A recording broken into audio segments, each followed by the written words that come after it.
just step in their necks, constantly abuse them.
Peace, peace, peace, peace, peace, peace, peace, y'all.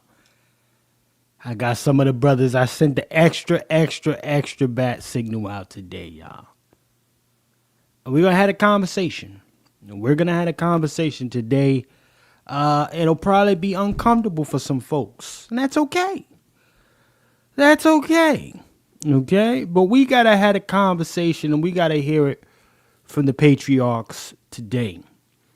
So I'm definitely going to send the extra bat signal out to get the rest of to get the brothers in here. And, we're probably going to try to drop that link. Conversation is necessary today, y'all. This is supposed to be 9/11, but it's very little coverage on that. More so a major emphasis on Charlie Kirk. So we're going to be live in a little less than 7 minutes and a half. Salute to everybody that's checked in with us right now. Salute, salute. Scared to death Negroes are my enemy.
Stack you hard, fool.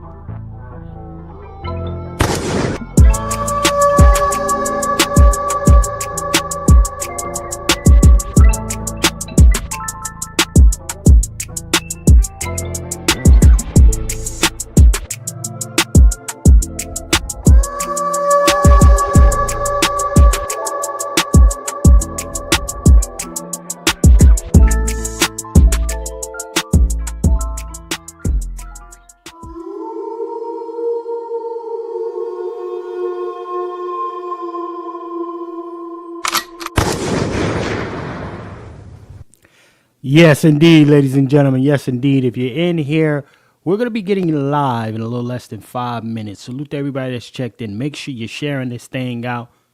We're here to have a conversation, a little tribute to Charlie Kirk. A little tribute to Charlie Kirk. Okay? Yeah. Because I think it is necessary that we really bring it full circle. There's some mixed feelings as it pertains to Charlie, but I want to share some things with y'all. See if you're up to speed as far as it's concerned with Charlie Kirk. Some have called him the young Rush Limbaugh.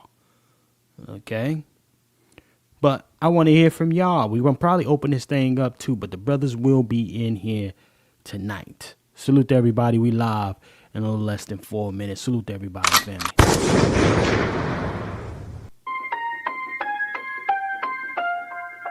Deion D. Jenkins for president. You just step in there next. I'm about to drop my album. Who needs to go platinum? When you got an NFT, the industry is losing value. And I can tell by the volume. We'll be worth $1 billion in 33. Mona Lisa even said fuck the masses. Even raccoons follow anything that lead to trashes. Backyard brawls.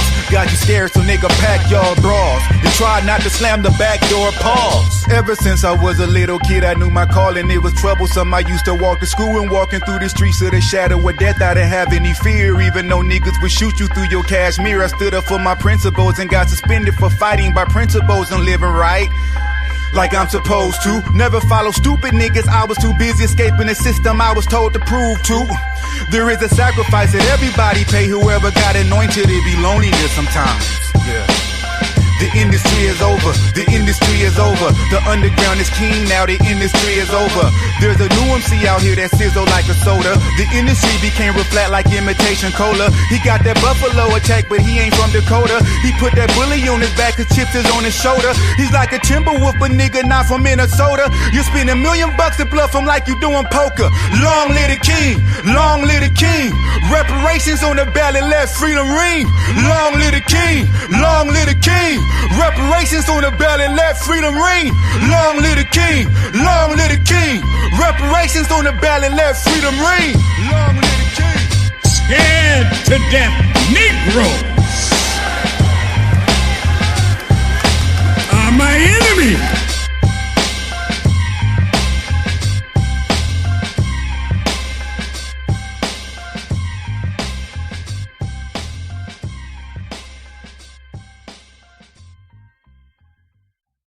Yes, indeed, ladies and gentlemen. Yes, indeed.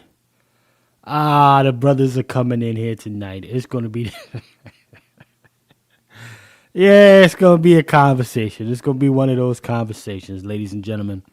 And we're going to be cranking out 1 minute, 30 seconds. But ladies and gentlemen, the truth, the lie, and all of the above, ladies and gentlemen. We need to cover it. But let's give a real tribute to Charlie Kirk. The patriarch way, of course. The Pat Talk way.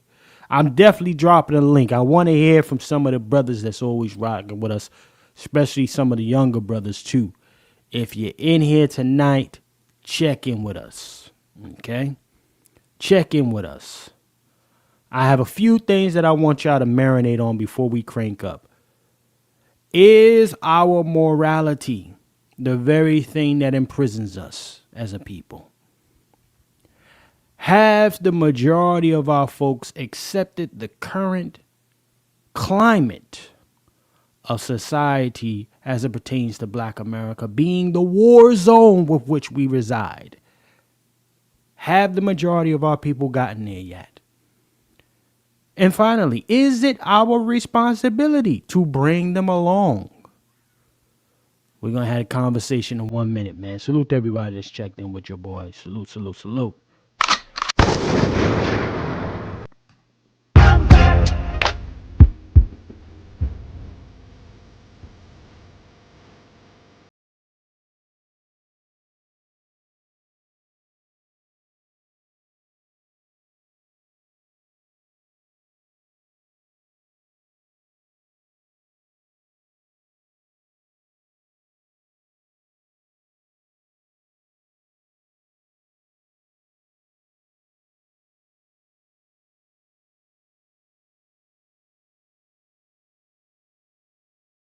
Stack you hard, fool.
Peace, peace, peace, y'all. Peace. See y'all in here with us this afternoon. If you're here for the first time, but you're not here for a long time, this will be a triggering episode. If you are a stomp down fan or opposition to Charlie, you're going to get triggered either way. Because it is necessary to, as they say, make a tribute to Charlie. Okay? And I'll show you exactly what that means. You stick around. But if you're here for the first time, you're not here for a long time. I am your host, Chef C from New Jersey. And tonight it will be Pat Talk. I got some of the brothers to check in. And we're going to have a conversation, man. Okay? We're going to have a conversation, but I want you to also remember that today's program is brought to you by Bloodline Films in collaboration with LWFtraining.com. All right, our brother Juan J. Johnson believes that there is a lone wolf in all of you, no point intended. So definitely go check our brother out. Juan J. Johnson, LWFtraining.com for all your firearms needs, ladies and gentlemen. For all of them. Check him out. All right? Especially right now. Although we've been saying it for a couple years now. Check him out. Now, ladies and gentlemen, before I get all the way into this thing, can you let your boy know who's in the building today? If you're in the building, holler at us in the chat. Holler at us in the chat. Let me get Lil Chef in here real quick. Let me get Lil Chef. Peace, peace, peace. If you're in the building, holla at your wife. Huh? It's definitely been a minute since we have come together to bring y'all one of these conversations, but holla at us, let us know it's real. Okay, let me go in here and see what's popping right now. Who's in the building? Indeed. Let me see. Okay, we got my brother. Yes, indeed, I see the guard. My brother ABM is in the building, ladies and gentlemen. Salute the brother ABM. Yes, indeed. Who else in here? Caddy Gang. I have never seen you before. But be prepared to be triggered. Caddy Gang. Salute the Caddy Gang for checking in for the first time. Salute. Yes, indeed. We shall see who Caddy Gang is as the broadcast goes on. All right, so salute. Ladies and gentlemen, make sure you are sharing this thing out if you haven't already done so. Let me get my brothers in here before I start pulling up what I need to pull up, man. Man, we got the Wolf. We got the brother Q. Man, let me drop this thumbnail down and check in with these brothers because it has been a minute since we came to you the way we come to you. Brother Q from Let's Talk To, man. Salute the Q, y'all. Salute, everyone. Glad we could be here. Q, you done grew it out, man. Oh, it's been a minute. Look at Q.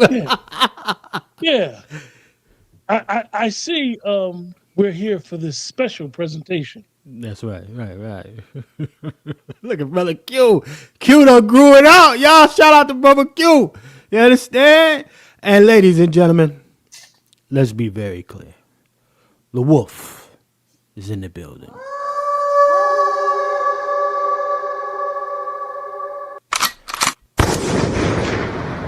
Brother Juan J. Johnson, sir. How are you this evening, sir? Man, I'm doing good. I'm doing real good.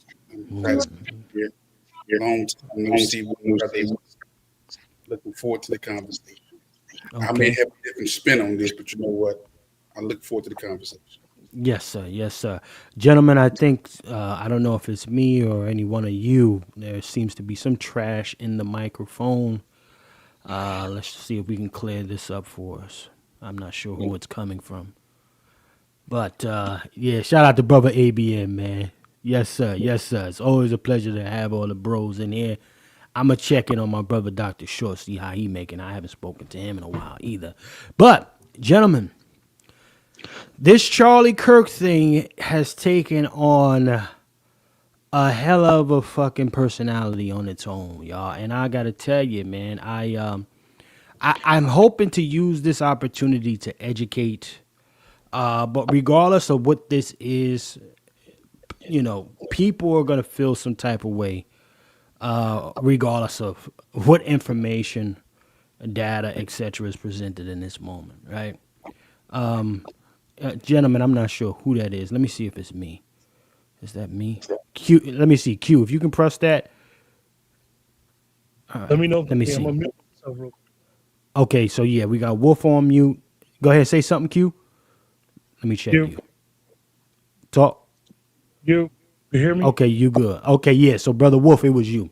Okay, so what we'll do is just make sure we're muting up every time somebody has their chance to have a conversation. But, okay, so gentlemen, what I want to do here in this moment, hold on, nah, I think that's you, Q. Yeah, that's you.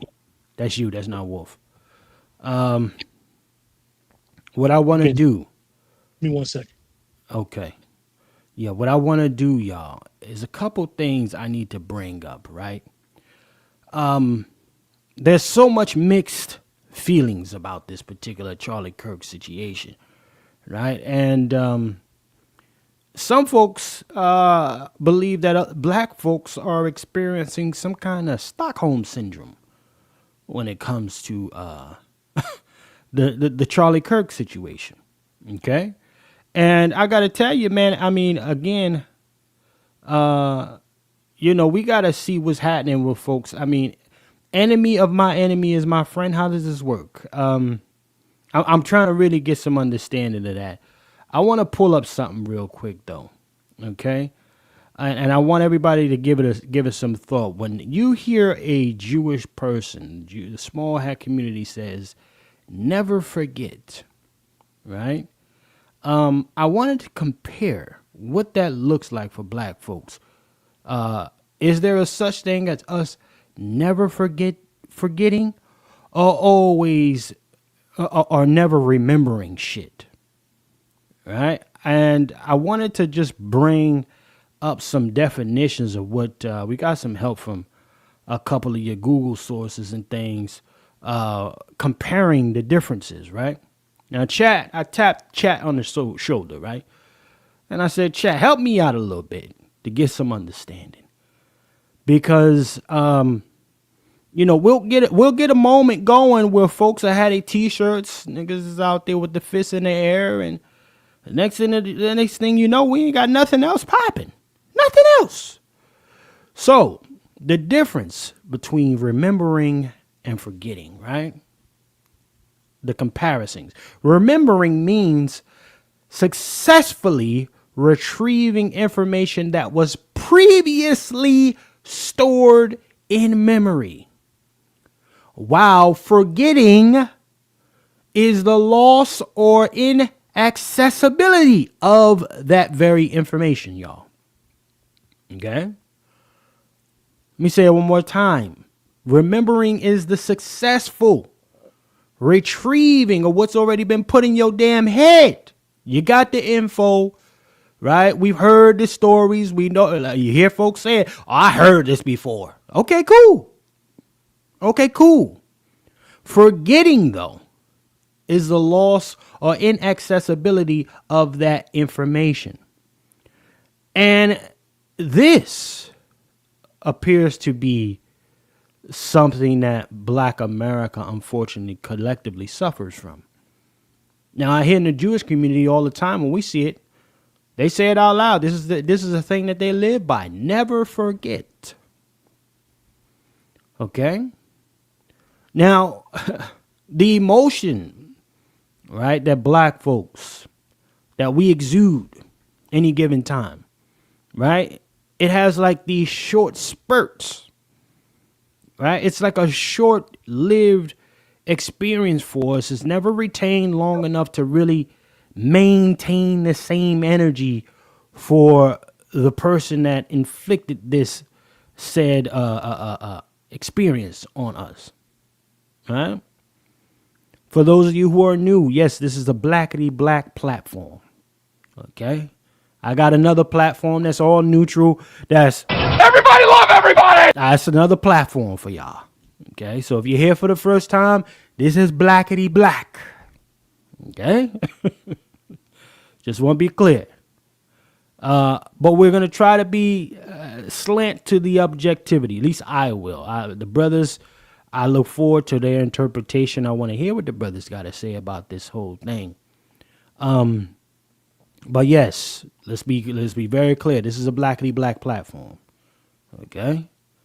So, again, having seen these things, Charlie Kirk, the saying is Charlie, he watched his kid saw him get gunned down right in front of their eyes. Right? Yeah, shout out to Sister Rep. Salute, sis. Salute. Yeah, the kid saw your boy Charlie Kirk get his neck split right in front of his eyes. The wife saw it, right? Do you have no sympathy? Do you have no empathy for that?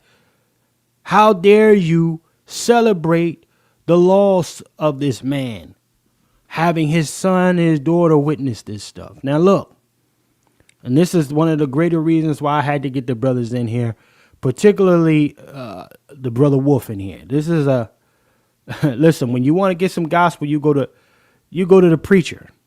When you want to talk war, and this is what I believe we are in, and we have been in for quite some time, you go to a guy that's on the field.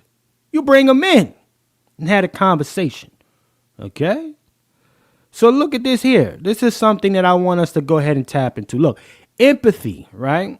Empathy versus morality. Okay? Now, again, we hear things like, oh, black folks are the moral compass of America. What does that do for the condition with which we don't control? I mean, the condition / environment that we don't control or even have majority ownership in. What does that do for a moral people? Right? You don't get to control shit. That it sounds fly. It really does.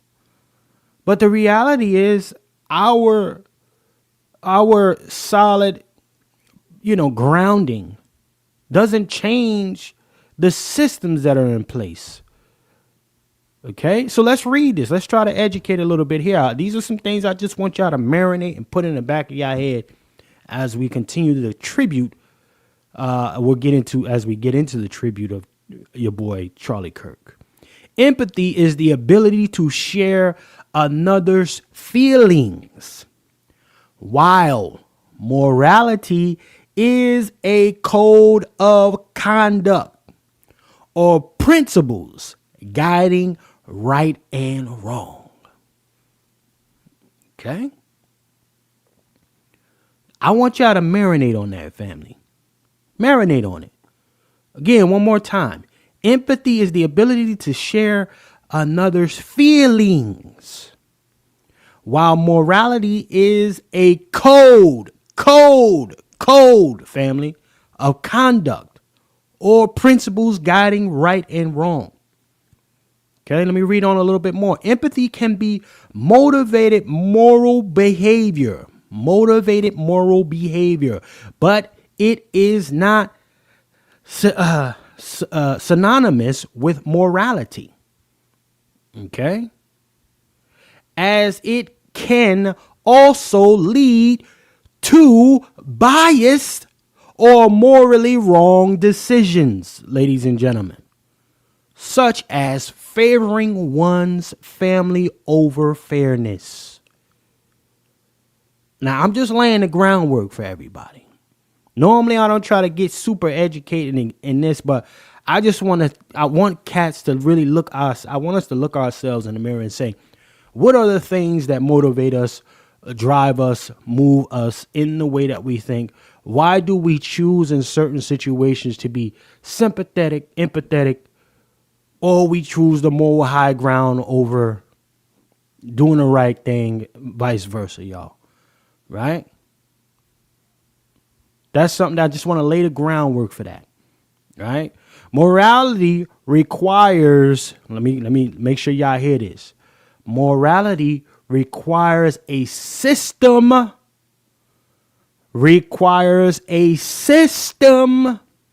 of principles and values that are not always based on personal feelings, ladies and gentlemen. Okay? But on broader concepts like impartiality and societal good. Okay? We getting this thing started, man. All right? We getting this started. Shout out to the brother Wolf. Reminding y'all to make sure you like, share, subscribe, and contribute to the program. Okay? Contribute to the program tonight. So again, what drives the way that we think, ladies and gentlemen? Okay? Now again, mixed reviews. Just setting this program up. Go right to these brothers. Matter of fact, Matter of fact, let me touch on the brothers real quick because I need to hear from brother Q. Morality versus empathy. All right. Well, morality versus empathy. What does that look like to you, brother Q? And are we victims or prisoners of our own moral compass? Since Black America is the moral fiber of this country. This is what we hear. This is what we say. And many believe. Black America is the moral fiber of this country. What say you, sir? Did you hear me? Now I can hear you. Now we can hear you. Yes, sir. Yeah, I got this.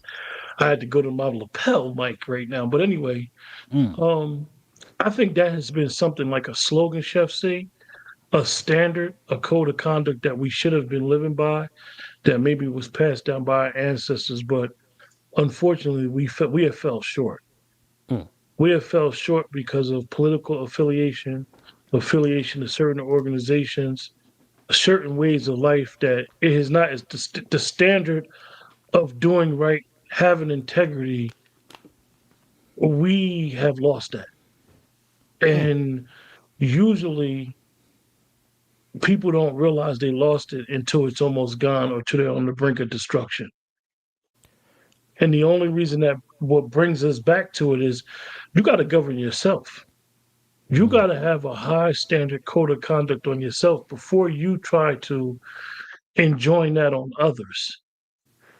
Having empathy for a human being, a dog, a cat, a bird, humanity, life, and understanding how fragile all of our lives are should be an innate behavior. But Come on. because of our social conditioning, a lot of us have lost that. Well, would you say, brother Q? Would you say that moral foundation? And I'm not putting words in your mouth, just asking, sir. Would you say that moral foundation with which our community used to move died with the ancestors? It died with the connection to the ancestors. We should be thankful for those that have tried to hold it down and to continue to teach, continue to pass down the oral tradition of a group of people. When you look at the ancestors, a group of people who were in some of the most extreme oppressive conditions historically than any other group of people. And sometimes as Black Americans, we need to pat ourselves on the back because we made it this far. We done got through some shit. However, we shouldn't be taking a victory lap and forget who we are, what got us to this point, and the plight of our people. And when we continue to not understand that and start doing monkey shit and dumb shit, that's when we become bankrupt. We become morally bankrupt. You have to have checks and balances. You just have to. Govern yourself so others don't have to. Because the way that others govern you, you can't dictate. It might be their foot up your ass. It could be all types of things. That's when you no longer govern yourselves. I.e., the National Guard come and put their foot to ass. You have nobody else for this. Yes, there's been some outside forces, but they don't make you act the way you act. And I'm gonna land my plane, sir. Yes, sir. Shout out to our brother Q. God damn it. Yeah, I mean, look. I understand that position. So ultimately, to sum it up, there's room for, based off this dictionary's this definition. Let me pull it back up one more time for everybody. Based off this definition, are you saying that there's only room for empathy, but not so much room for morality anymore? I think that definition is a little jaded. Gotcha. I think it's always room for i.e. improvement when it comes to having some type of empathy. Empathy is not it's something, and even, because of the topic of the show, you look at what Charlie Kirk said about empathy. Hey, I Um, got it lined up, Q. yeah, I got yeah. it lined. But anyway, go ahead, do So, your thing. so when you look at empathy, is that there's a certain set of people you have to have been through some stuff. Some of us have never seen death. And Come when on, I Q. mean death, we know people that have died, but some of us have never seen somebody die because of your hands in front of you, so forth and so on.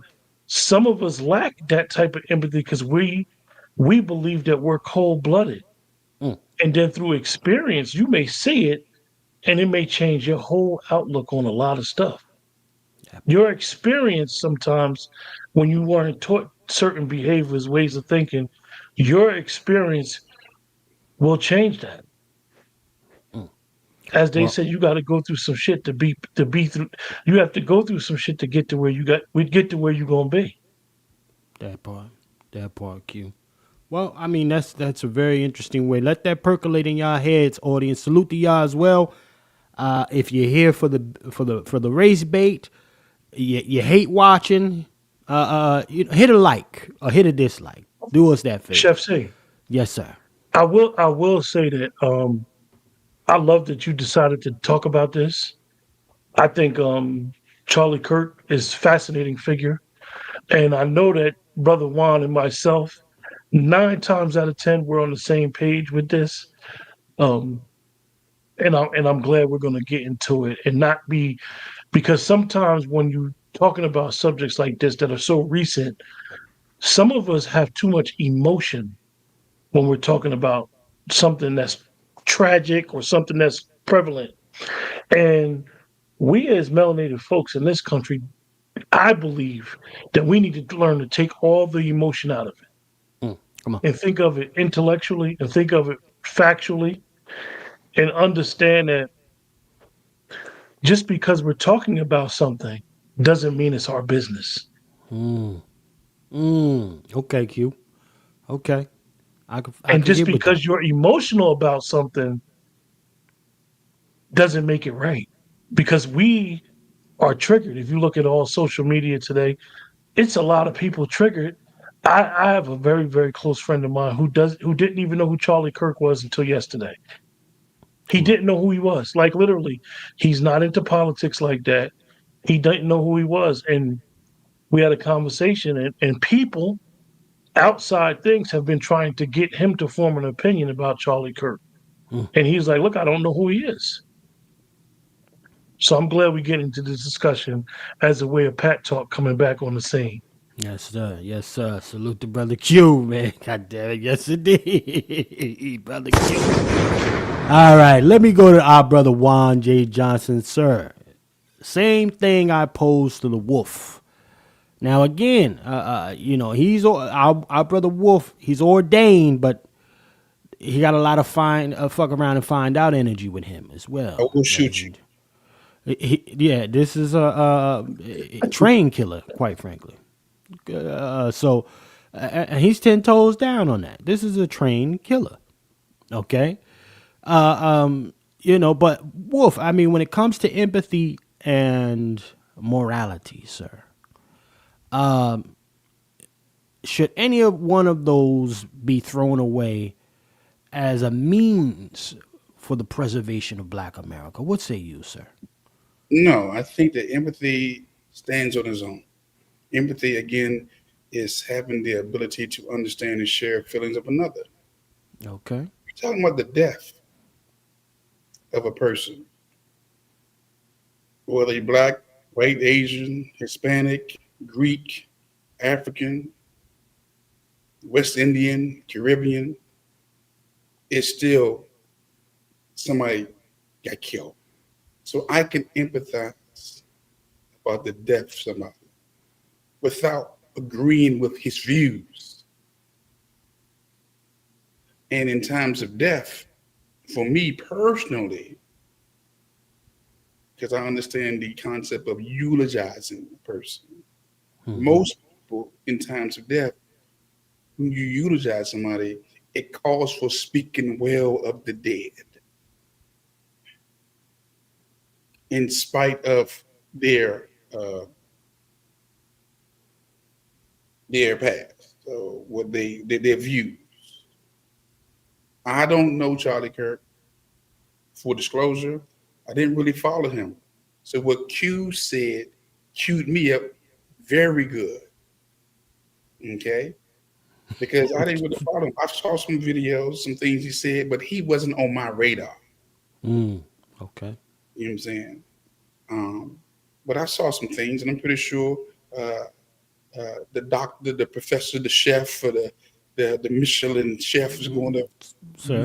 he's going to bring up some things. He's going to remind us of what Charlie said and stood for. And I look forward to hearing that. But at the end of the day, yes, I empathize for him and his family, his two daughters, his wife. They were on the scene when he was killed. And I'm not going to put Charlie Kirk in the same category as Malcolm X. But let me say this. Malcolm's wife and his daughters were on the scene when he got killed.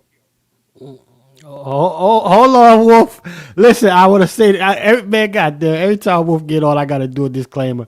Again, ladies and gentlemen, the thoughts and sentiments of the speakers are their own and not mine. Okay, just know that. But go ahead, brother Wolf.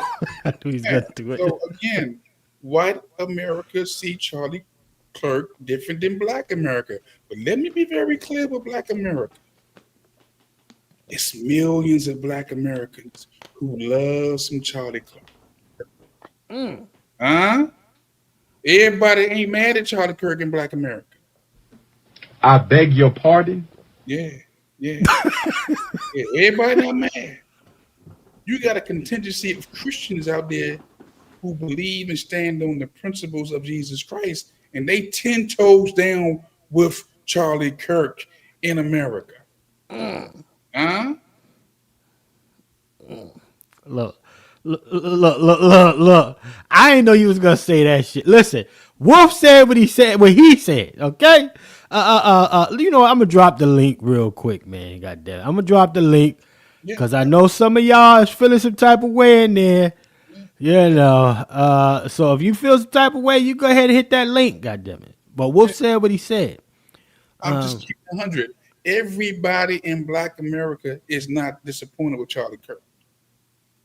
Keep it 100. And everybody in Black America don't even know who the hell he is or who he was. That part. You know, I'm willing to put money. Huh? I'm willing to put money that majority of people didn't know who Charlie Kirk was. Yeah. Come on, Q. I'm willing to put money because the thing about it is we are so triggered by things racially from an emotional standpoint. It's all you got to do is make a 20-second clip of someone and you automatically going to say, oh, they racist. Oh, they this, they that, they bigot, they homophobic, they this, that, and the third. So we are triggered. We are clickbait and programmed to have an emotional reaction over everything. Yeah, emotional response. Come on, Q. We're the target audience to get us riled up in affairs that don't even, for the most part, have anything to do with us. But as Hannibal said, we smoking on that Charlie pack today. Oh, come on. And we're going to discuss it. And we're going to discuss it. Shout out to Hannibal. Salute Hannibal. God damn it, Hannibal and shit. Look. Ladies and gentlemen, I want to say this before we get into some of these clips. Right? I'm just laying the groundwork for everybody. Just laying the groundwork. You know, I considered Charlie to be a very intelligent guy. Don't get me wrong. Look, did I agree with a lot of the shit he said? No. I found some of the shit that he would spew to be extremely detrimental to Black America. Doesn't negate, though, objectively, let's be clear. Objectively, doesn't negate his strategic, because that's strategy. Strategic points with which he decided to address. Right? But here's what I do. Here's what I want to say, and I want to show this real quick. Let's go. Check this out. See, a lot of folks forget this right here. Okay? 10 stages of genocide. And I believe Black America collectively, we are literally in that final stage. We've made it. Congratulations, we're here. Okay? Congratulations, we are here. And I would say number 6, I believe that is number 6 in this 10 stages of genocide requires polarization. Okay? To turn a system, a media system, or weaponize that very system in a way with which it begins to project a people group in a certain light consistently and consecutively. Right? That then, by just sheer nature, programs an audience to automatically have less empathy for that group of people. I am here to say, ladies and gentlemen, I highly doubt that a Charlie Kirk was unaware of what his sentiments can do to the collective of a people. And he anchored a lot of his stuff in excessive rhetoric toward one specific group, and that is our people. That is our people. This is why on any given day, right? The mere fact, let me remind y'all. Hold on. Let me show y'all something here. Let me stop fucking around. I ain't gonna play no more. Let's get serious, okay? Let's get serious. Because at any given time, people could say, right, when a situation like our sister Sonia Massey, okay, happens. Folks immediately go to a place where they say, oh, she was throwing something at the officer. Okay? She was throwing something at the officer. Well, all Charlie was doing was just speaking his piece and having an opinion. He didn't have to die for it. He did not have to die for it, as many have said in the past, ladies and gentlemen. Okay? Many have echoed that sentiment. Let me pull it up. But in forgetting, okay, common sense eludes our people. It can elude our people. 1 minute you're outraged, next minute you take that same outrage over to someone else. Yeah, shout out to our brother Wolf. A lot of black folks like Charlie Kirk. Charlie ain't had no sympathy for this sister here that I'm about to show y'all. Let me remind you, as the Jews say, never forget. Okay? Let me speed this up. Okay? Because our people are visual learners. Okay? Fair use. I'll shoot you in the head. You better fucking not. I swear to God, I'll fucking shoot you right in your fucking face. Okay, I'm sorry. Drop the fucking pot! Drop the fucking pot! Drop! Huh?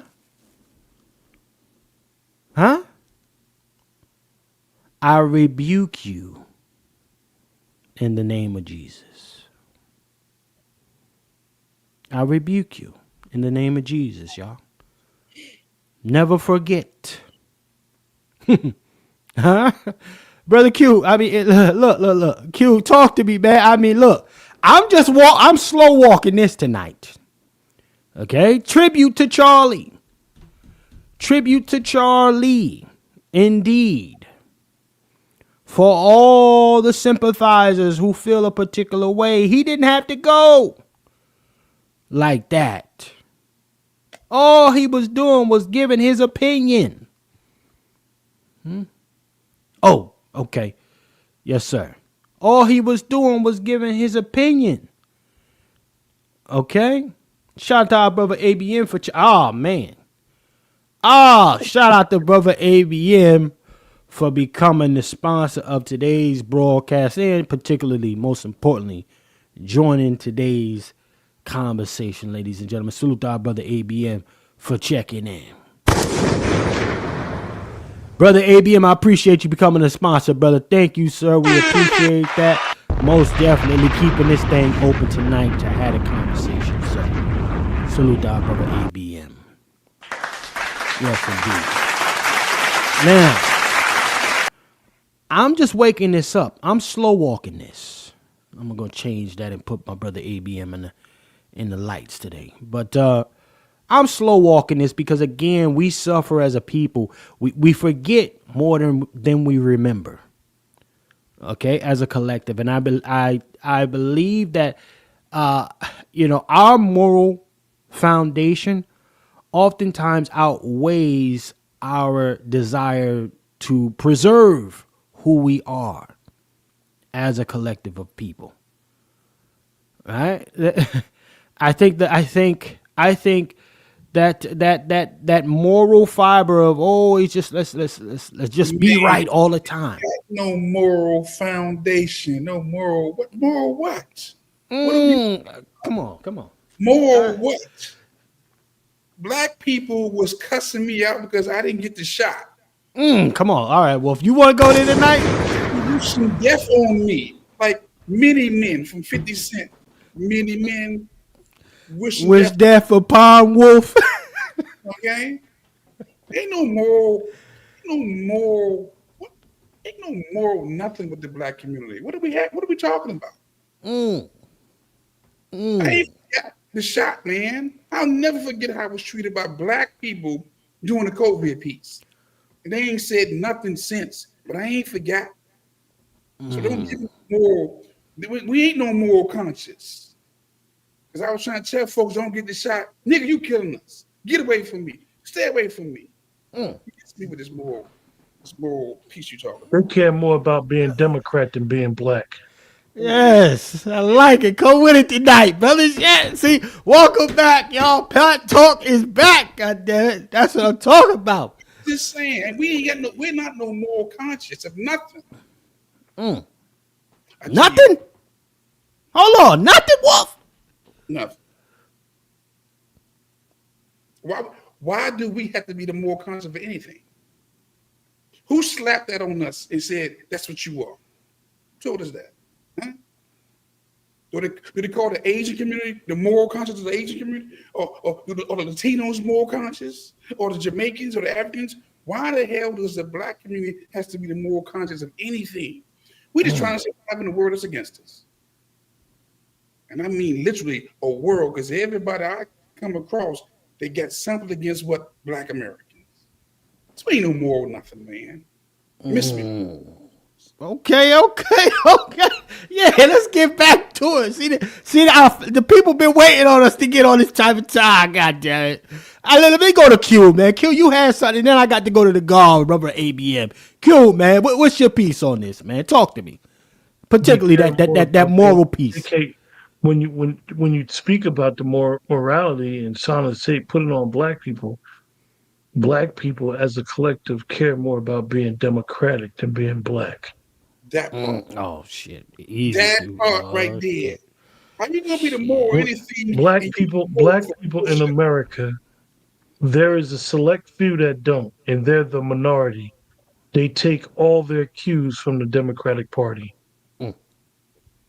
The Democratic Party teaches the black man how to eat, how to think, how to walk, how to talk, how to be a victim, everything. Black Americans are tied with the Democratic Party. That's who we are. We're the Democratic Party. And everything that the Democratic Party, the handlers of the Democratic Party, tell us to do, Negroes do it. Oh, shit. Period. Come on, man. Oh, you got to take the jab. Man, it became the pandemic of the unvaccinated.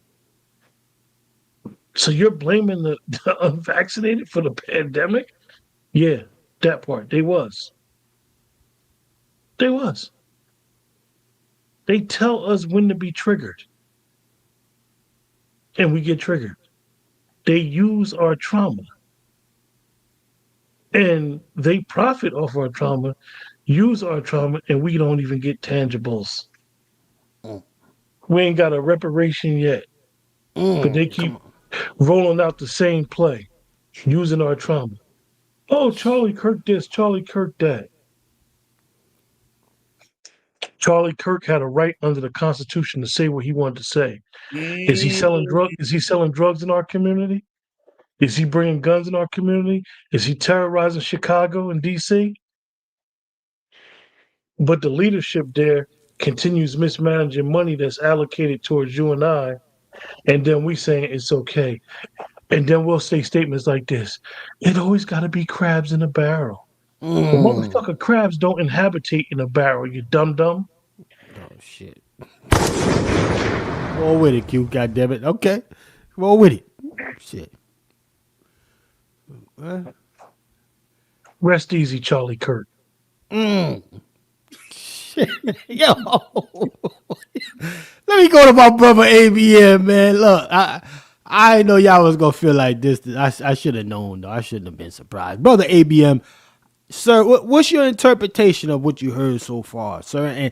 And welcome back, man, to the platform, sir. Salute to brother ABM, y'all.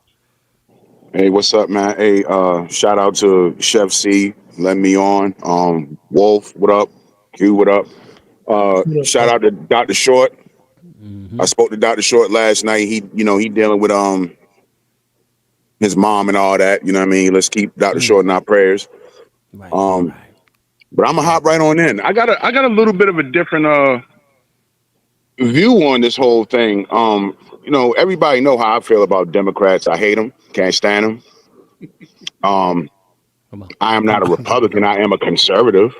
Yes. I am not one of the black nigga flunkies, black nigga flunky conservatives that Charlie Kirk put on over the years, because I'm just finding out Charlie Kirk put on a lot of your more known, well-known black conservatives. Yeah, a lot of these black conservatives that you see. Wake that up. Who? Give us one. Hotep Jesus. What's the gay dude, the little sassy dude with the blonde hair? No, not him. Not that one. Okay. Always rock the MAGA hat, the red MAGA hat. The little Webster looking dude. Yeah, little sassy dude. Yeah. Him. Okay. I think Brandon Tatum. Put it this way. They from the Charlie camp? Dog, he put a lot of them on. Put it this way. Most of your black conservatives that you saw at the White House, right? When Trump invited them to the White House for Black History Month, most of them was from the Charlie Kirk camp. Charlie Kirk put that together. He put that together.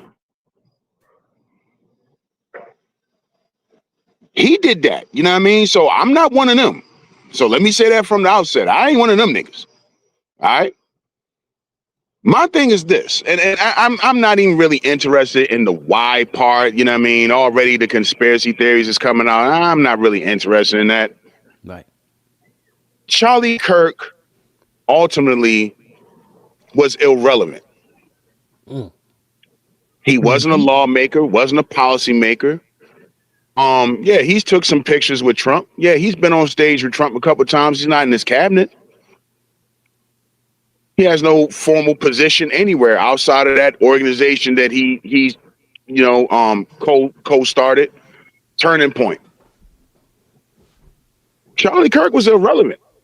That's why you got cats out here like, who's Charlie Kirk? I never gave a shit for him. I've heard some of the shit he said over the years.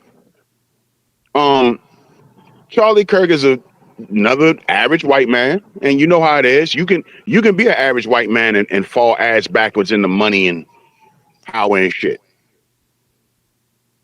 That's why he has to talk all that IQ crap, because he knows he don't have no real skill set. He don't have a real talent to speak of. So now he has to go into the whole IQ argument and all this shit. His comments about George Floyd during the whole George Floyd thing. And, you know, y'all have heard me say it about Black Lives Matter. One of the reasons why I voted for Trump was I was hoping that Trump would personally go after Black Lives Matter leadership, which he hasn't done. Okay. Big mouth, loud mouth conservatives like Charlie Kirk and all of this shit they wanted to talk about Black Lives Matter, and rightfully so. But you know what? Republicans and conservatives failed to really do something. Where they at? Why you don't see no more arrests? Why you don't see audits? Come on. You talked a good game about Black Lives Matter, but now y'all boy Trump is back in the White House and shit. Nobody's doing nothing. This is why I say he was irrelevant to me. Hold on for a second. Well, brother ABM is bringing some shit up. Look, I'm back. Go ahead. Keep cooking. Because you conservatives talk shit.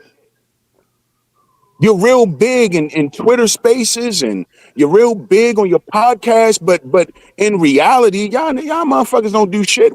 What's Charlie Kirk's claim to fame? He goes to colleges and debates kids. That's your claim to fame. You don't even debate nobody your age. No matter what you want to say about George Floyd, no matter what type of a scumbag you want to say George Floyd was, the bottom line is that for people like Charlie Kirk to talk all this Constitution shit, Second Amendment, this, that, and the third, well, then the Constitution should apply to everything. The same way you just heard Q say. He has his right to say what he want to say. George Floyd had his right to go to court and plead his innocence. But Charlie Kirk was one of the main people that pushed that bullshit fentanyl overdose. Come on. So now that Charlie Kirk is deceased, I mean, what was it, the bullet or was it the Fetty? I don't know. Maybe we ought to wait till the autopsy come out. Maybe we need a documentary about Charlie Kirk, and you know what I mean, might be that Fetty Wap that took Charlie Kirk out for real, not that bullet. Huh? People like Charlie Kirk with all the George Floyd memes and all that shit. Oh yeah, it was real fun. Is it too soon for the Charlie Kirk memes? When do we get to come out with our Charlie Kirk memes? Is it still going to be funny? I mean, I'm just saying. But the ABM, you get this is why shit, Republicans. Go ahead. This is why Republicans and conservatives, white conservatives, and all your little nigga flunkies are cowards. Come on. Because you continue and listen, I get it. This ain't the 90s Republican Party no more. Times change. Cool. But y'all been riding high because of Trump. When y'all lose elections, like they lost in 2020, then it starts being, well, why black people don't vote Republican? You know, when are black people going to get off the Democrat plantation? Well, the reason why black people don't is because people like Charlie Kirk. And you're too fucking cowardly to say that out loud. Donald Trump is the main reason why Republicans are still afloat. When he first started running, Republicans didn't like him. Until he delivered for your asses. Now all of a sudden everybody's MAGA. Now, having said all that, I don't feel the need to dance on Charlie Kirk's grave because at the end of the day, he's irrelevant. He has no bearing on black life whatsoever, no matter what he says, no matter how big his platform is. I think on Twitter, he might have had 6 million followers or some shit. At the end of the day, he doesn't affect me, you, nobody else. He's another white man shooting his mouth off. So I don't have to show him empathy. You know what I mean? I see a lot of black people. Well, you know, he had a wife and kids. I don't really care. It's kind of like somebody telling me who won the World Series. I don't watch baseball, so I don't care. I don't care who wins the World Series. Charlie Kirk got pew-pewed yesterday. I don't really care. I wasn't talking about him last week, and I'm not going to spend too much talking about him now. Black people don't have to. You don't have to feel like this is some sort of victory because he was nobody. And this is when I agree with Q. Negroes got to get out of this emotional shit. This ain't got nothing to do with us. This is the culture war between conservatives and liberals in this country. Ain't got shit to do with us. No matter how you feel about Charlie Kirk. So I'm not going to sit here and talk about, I send my condolences, bullshit. No, I don't. And I'm not going to laugh about it because he's just not that important to me. And I'll land right there. Salute to our brother ABN, man. Damn, that motherfucker was cooking right there. Goddamn. Shit. Well, you know what, y'all? Listen. I have a little different take on it because I know one thing. When many influencers get shot, there isn't a moment of silence for them in the Congress room. Look. Okay. When you have a whole side and you sit them down and you say, listen, let's give a moment of silence for essentially this influencer. He's an influencer. It's not over, he was an influencer. He was a content creator. Okay? He was a content creator. Okay? This is what it has become. The content creator now goes to the halls of Congress. Ain't that some shit? Let me play this, y'all. Fair use. A little moment of silence for your boy Charlie, as they say. And there's some collective outrage because people decided that, okay, enough for the fucking silence. Okay? Why the fuck I gotta make all this silence for Charlie? Who is he to me? But what I'm particularly pulling up here is, you're gonna hear your girl Jasmine. It sounds like your girl Jasmine Crockett was in this room. Okay? Shout out to your girl Jasmine. Okay. I know it's pretty low, y'all. I got it up as high as I can. What purpose does the gentlelady from Colorado rise?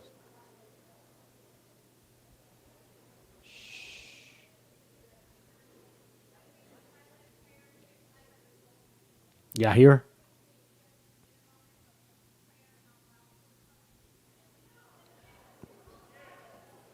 No. Damn. This one was so fucking low.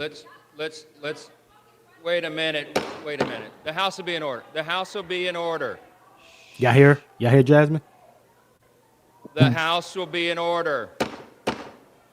I hear him. I don't hear Jasmine. Damn.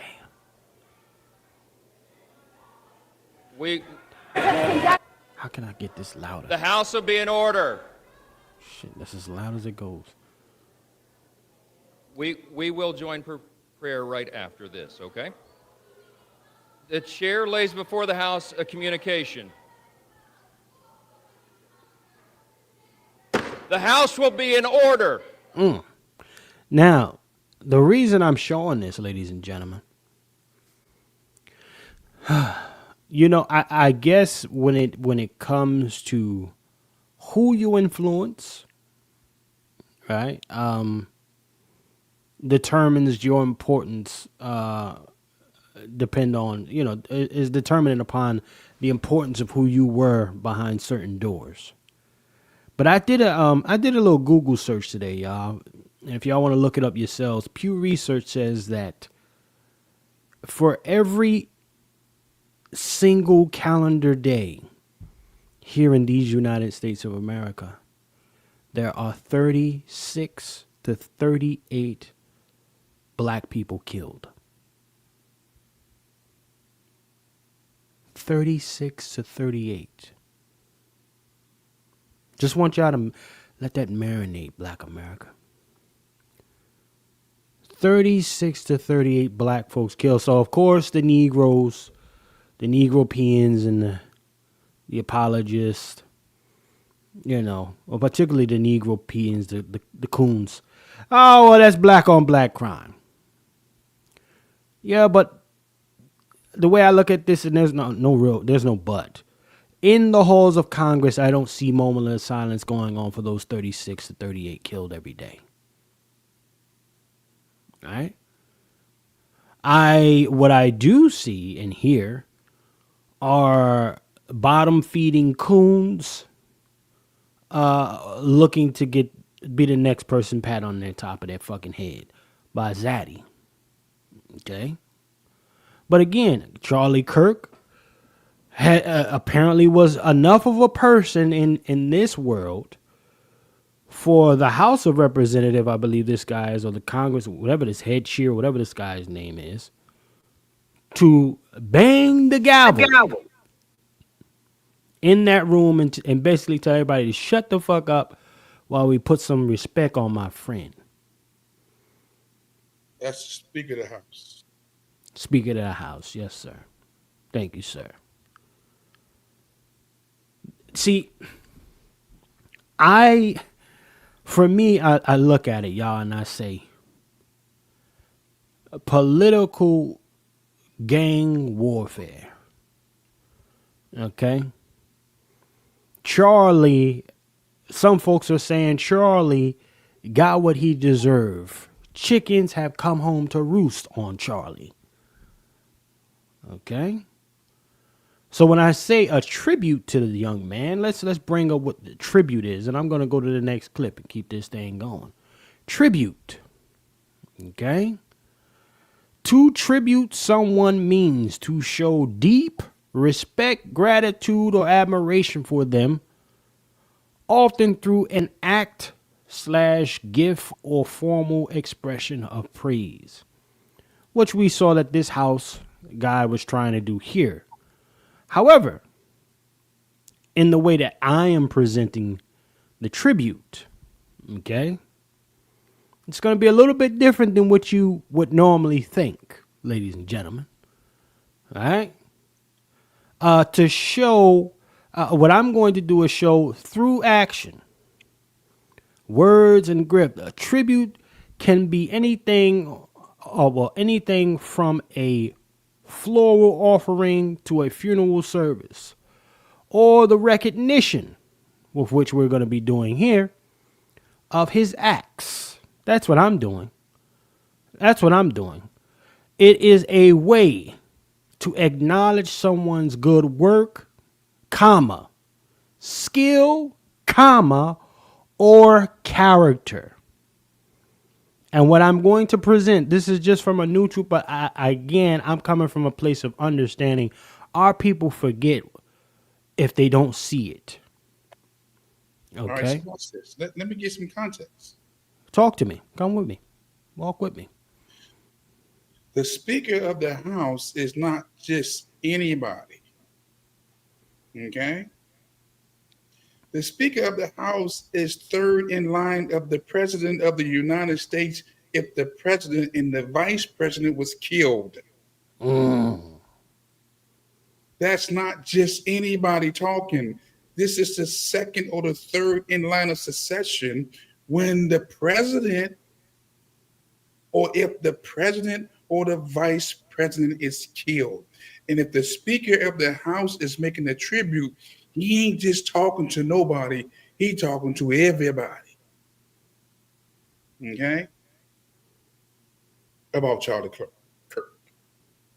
Again, I'm just giving some context. Now, what I didn't hear all that Jasmine Crockett said, but she probably was offended and said she probably was offended. But I want the people to see the bigger picture. If Trump passed away tomorrow, if the Vice President passes away tomorrow by some unforeseen reason, Come on. Mike Johnson, the Speaker of the House, will be the President of the United States. I can't stand the word empathy. Okay? So him doing a tribute is major because he's speaking to maybe 100 million people that supported Trump. That's no small number. And let me give you even broader context. Come on with it. Charlie Kirk may not have meant nothing to the Black collective, but Charlie Kirk meant a lot to white America, who would not say what they wanted to say in public, but Charlie Kirk could say it publicly. So they would have some of these had the same views in private, but dare not say it in public. Watch this. My comparison, I keep saying, I'm not going to compare him to Malcolm. It's not about comparing Charlie with Malcolm. It's saying that Malcolm spoke things in public that Black folks said in private. Come on. And got killed for it in front of his children. I'm just drawing a parallel. In white culture, white society right now, they see Charlie as a martyr. That's the part. Come on, Wolf. I wasn't going to go there that soon, but go fuck it. Go ahead. Martyr. Okay? And Most definitely, he's a hero. He's a hero. He's a hero. He's no small piece on the chessboard. Trust me. He ain't just a pawn. Because you got pawns, you got rooks, you got bishops, you got the queen and the king. He ain't no pawn. He was more than a pawn. He had the ear of the presidency, and he has the ear of the Speaker of the House, who's second or third in line of succession if something happens to the vice president or the president. This is no small matter in white dominant culture. I mean, Chef C. Yes, sir. Let's go. Let's go. One of the things that I wanted to speak about, and I don't want to forget this thought, to reiterate what the brothers had both just said, is not only did he have the ear of the presidency, not only did he have the ear of the House Speaker, Charlie Kirk had the pulse of these college campuses. That part. These college campuses are breeding grounds for indoctrination. Most of the time, they're in breeding grounds for indoctrination for liberal agenda. Correct. Charlie Kirk was the opposite of that. Charlie Kirk, unfortunately, is two things that I agree with him on. Two things. The rest, I believe he was misinformed and he lacked history and education. But two things that I agree with Charlie Kirk on is the Second Amendment and his First Amendment right to speak. Charlie Kirk's program was prove me wrong. Right. No intellectual debated him, like Brother ABM said. No intellectual paid him any attention because they didn't think that he had the capacity to be a good debater. So he would debate those of our younger generation. He was a kid. He was 31 years old. He's a kid compared to me. He was somebody that I would, like ABM say, would be irrelevant, but he had significance. And when you look at what he was the conservative answer to David Hogg. That part. He was the conservative answer to David Hogg. One of the things, and I don't want to stretch the conversation too far, is when you talk about death of Black people that we know, family members, anything that we see, the minute that anything that we see gets political, gets politicized in this country, it loses its essence. So though we know that Charlie Kirk was shot in public, and the video, just think about it, the video of Charlie Kirk getting shot was on every social media. It wasn't getting censored. Right. That was a threat. Intentional Threat to freedom of speech. I would not be surprised if somebody from the right wing did it, believe it or not the left wing, the right wing. Because Charlie Kirk was, right, as Juan was saying, Charlie Kirk was saying things out loud that a lot of people feel. He was blowing the lid off of it. And at his age, given the type of person he was from the few things that I saw, he might have evolved. I don't know in his thinking and in what he believed to be true, because a lot of times people believe things until they get more information or life experience, and then they will change a lot of their core beliefs. So I say that was an attack. And one of the core things that we do on Pat Talk is speak our Constitution. That was an attack on what? Right. First Amendment? Freedom of speech. And the Second Amendment. That's right. You will see Congress in the next 60 days talking about gun control. Charlie Kirk was a big 2A advocate.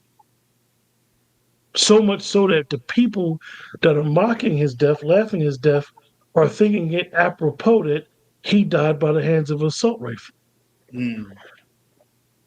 So, though I definitely agree with ABM when he said that he was irrelevant, but he was significant. And this is why they will martyr him. He will be their hero. He will have statues. Yesterday he got martyred. He became a martyr yesterday, which is crazy when you think about it. Because you killed the person, but you didn't kill the ideas. He's trending. You got people that never heard of this man finding out his speeches, going through his stuff, writing books. You got books on Charlie Kirk's life and death on Amazon as we speak. Damn. Yeah. So sometimes, and what I mean by sometimes, as people, and we all learned this when we were younger. Leave alone that which don't concern you. I'm very indifferent towards him dying. I don't have any feelings, good or bad. And I think it needs to be studied. And until I don't think they're going to find out the person that did it. I just don't. I think this was a warning. People do not want us to continue having our constitutional rights. It does not serve the agenda.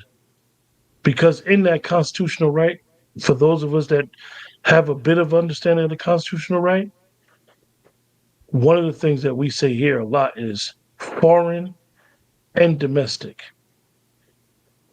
And that's a threat to what the deep state got going on. And I'm going to land my plane. Man, shout out to Brother Q, man. Q, that martyr piece, it was an attempt. Well, I would say, with as much respect I can give the ancestors, that was a failed attempt as far as martyring Martin Luther King and Malcolm X. See, I would say that the I would say the sense of resistance, any means necessary, particularly mantra from Malcolm X. Black folks don't live like that. It ain't no by any means necessary from a collective of us. No. So this is why I say that was a failed martyr attempt or sacrifice from each of those brothers. I may disagree only because go for it.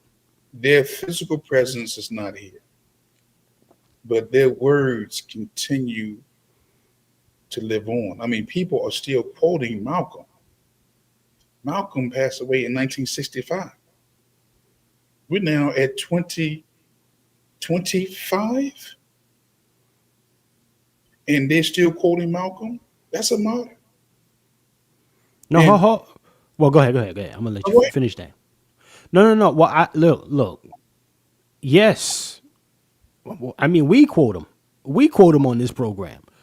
However, I will say there are less people now, as far as black folks, who embrace the action part with which those two brothers conducted themselves. right. That's what's missing. We got no problem repeating some fly shit now. We got no problem doing that. But the doing of it all collectively is gone. That's why I say there is a failure. Well, I would say this. I think when you had the assassination of Malcolm and Martin and the blowing up the MOVE organization in Philly and the dismantling of the Black Panther Party, that shocked the black community. And it's not until recently that we have watched those folks who were a part of that experience begin to wither and pass away. And the new generation who don't have that same fear have taken up the baton and beginning to resist and remind or tell people now, I am not my ancestors. You hit me, I'm gonna hit you. You swing on me, I'm gonna swing on you. That's what we're seeing right now. You know. What? Well, go ahead, Wolf. Go ahead. No, so I think that again, is it a long time coming? Yes. A lot of our resistance now come from a lot of people who have the energy to fight, but don't have the history. They haven't. Hold on. Spin that back. Say that again, sir. A lot of the young people right now, they have the energy to fight, but don't have the history. And one of the greatest quotes by Malcolm, he said, history is best rewarded to those who do the research. He'd always say, history is best rewarded to those who do the research. And in the era of social media, in the era of Google, Gronk, ChatGPT, we all have a living, breathing, walking encyclopedia right on our waist, in our hands, but we fail to do the research. We want quick snips. We get a very short attention span, right? Hey, that goes right back to the doing part, Wolf. That goes right back to the doing. That's why I say, we got no problem regurgitating the good, the motivating, what should be the motivating mantras or cliches with which our people use to galvanize and get people moving. Got no problem regurgitating that. In our spirit, though, it has to follow with action. A lot of people are paralyzed, Brother Wolf. Subconsciously and mobily, they're paralyzed. But that's why I've said to you and to anybody who would hear my voice, I'm with it. For the last at least 2 years, that our self-preservation switch has been deactivated for a long time. Come on with it, God damn it. Black America's self-preservation switch has been deactivated and is slowly being reactivated. But as long as we got those who are still weak among us and who's been emasculated and castrated and neutered out here, talk about no justice, no peace, they got to go. Immediately. I mean that. God damn it. Shout out to our brother ABM for checking back in. We had the conversation tonight, motherfuckers ain't really leave up out of here today. Salute to all of y'all that still checked in with us, man. Look, I want to play this because this is one of the this gentleman right here is completely outraged. Now, based off simply what you brothers have just exchanged with me, I understand his tears. Do I have the luxury of sympathizing with it? No, I don't. I understand we are at war. This is war. Okay? This is war. Whether it involves us fully right now on that particular sector of the war, but it is war. So I don't a part of my mind is like, I need to hold down my family, my circle, my area. I need to take care of home first before I can throw a cape on. I ain't got an extra cape. I don't have no extra one in storage. You understand me?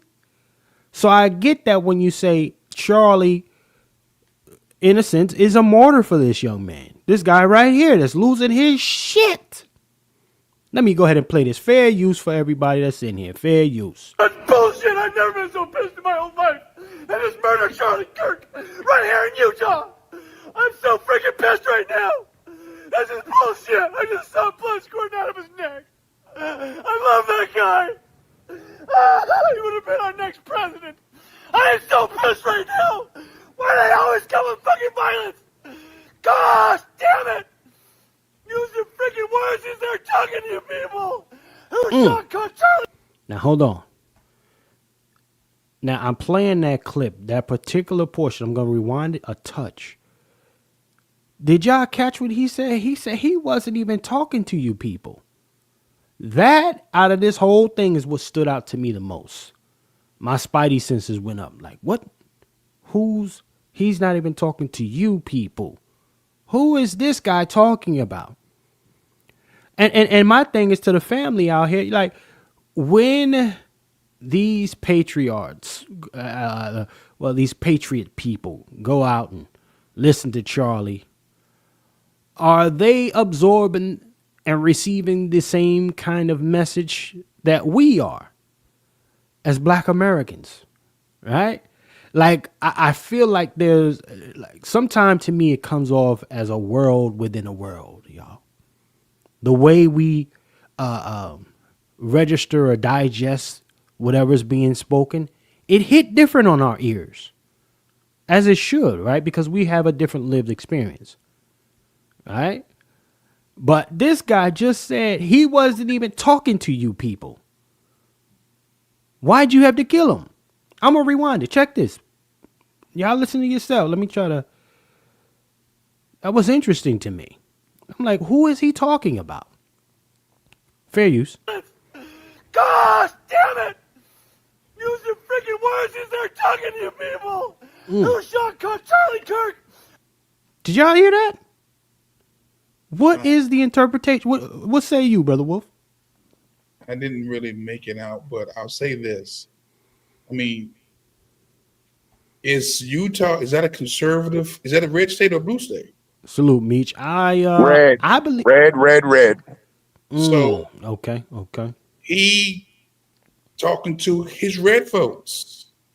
Why would somebody shoot him in a red state?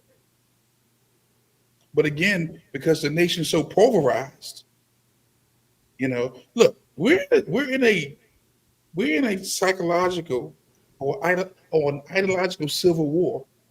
We're witnessing white folks fight for the direction of this nation.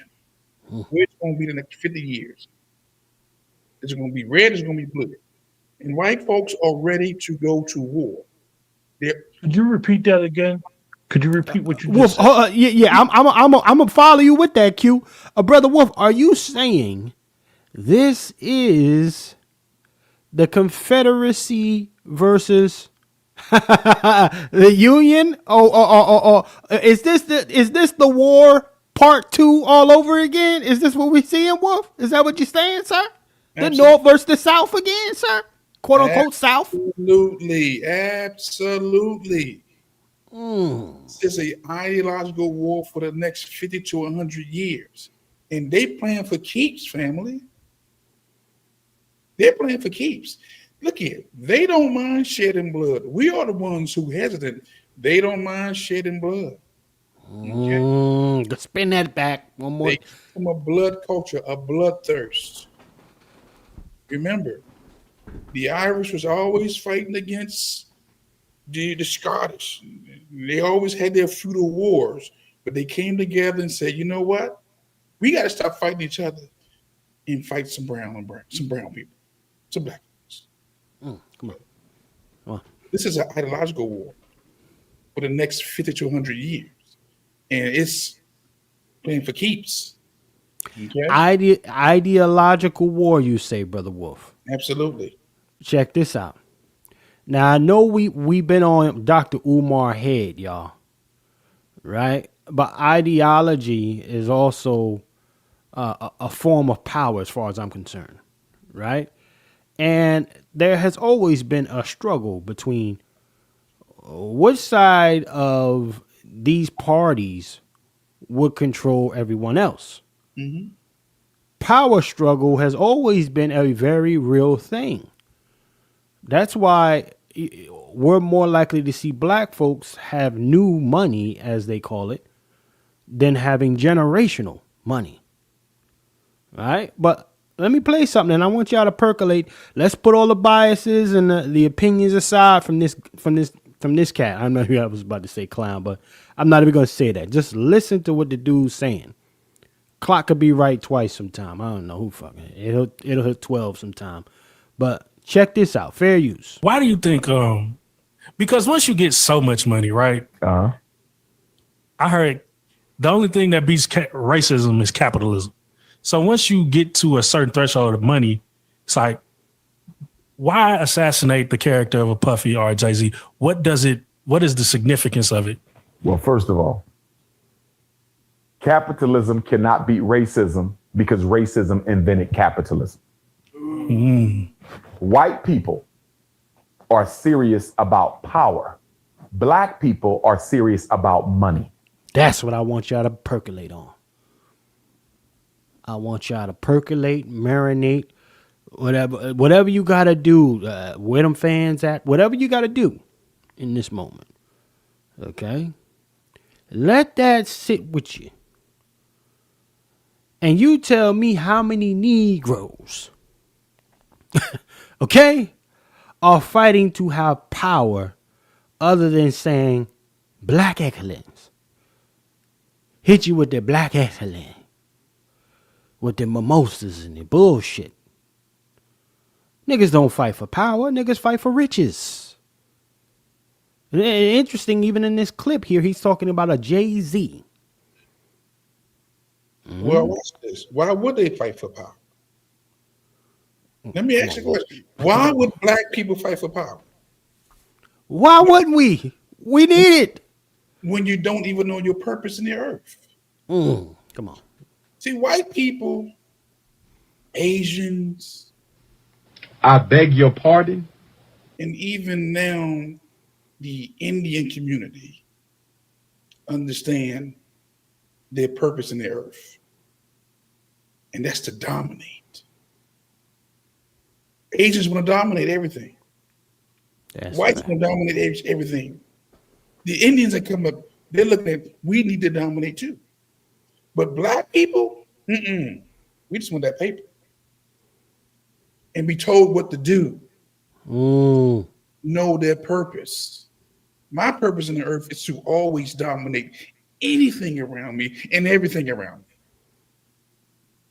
You don't have to be loud to dominate. You just know your role in the earth. The average black man, if I ask you, what's your purpose, man? Or what's the purpose of man? See, these white folks will take this Bible and look at Genesis 1:26 and see that God told Adam to have dominion over the fish of the sea, over the fowl of the air, over the cattle, over the creepers. They take that literally. To them, that's like manifest destiny to them. We come here to rule. Who? any and everybody is in our way.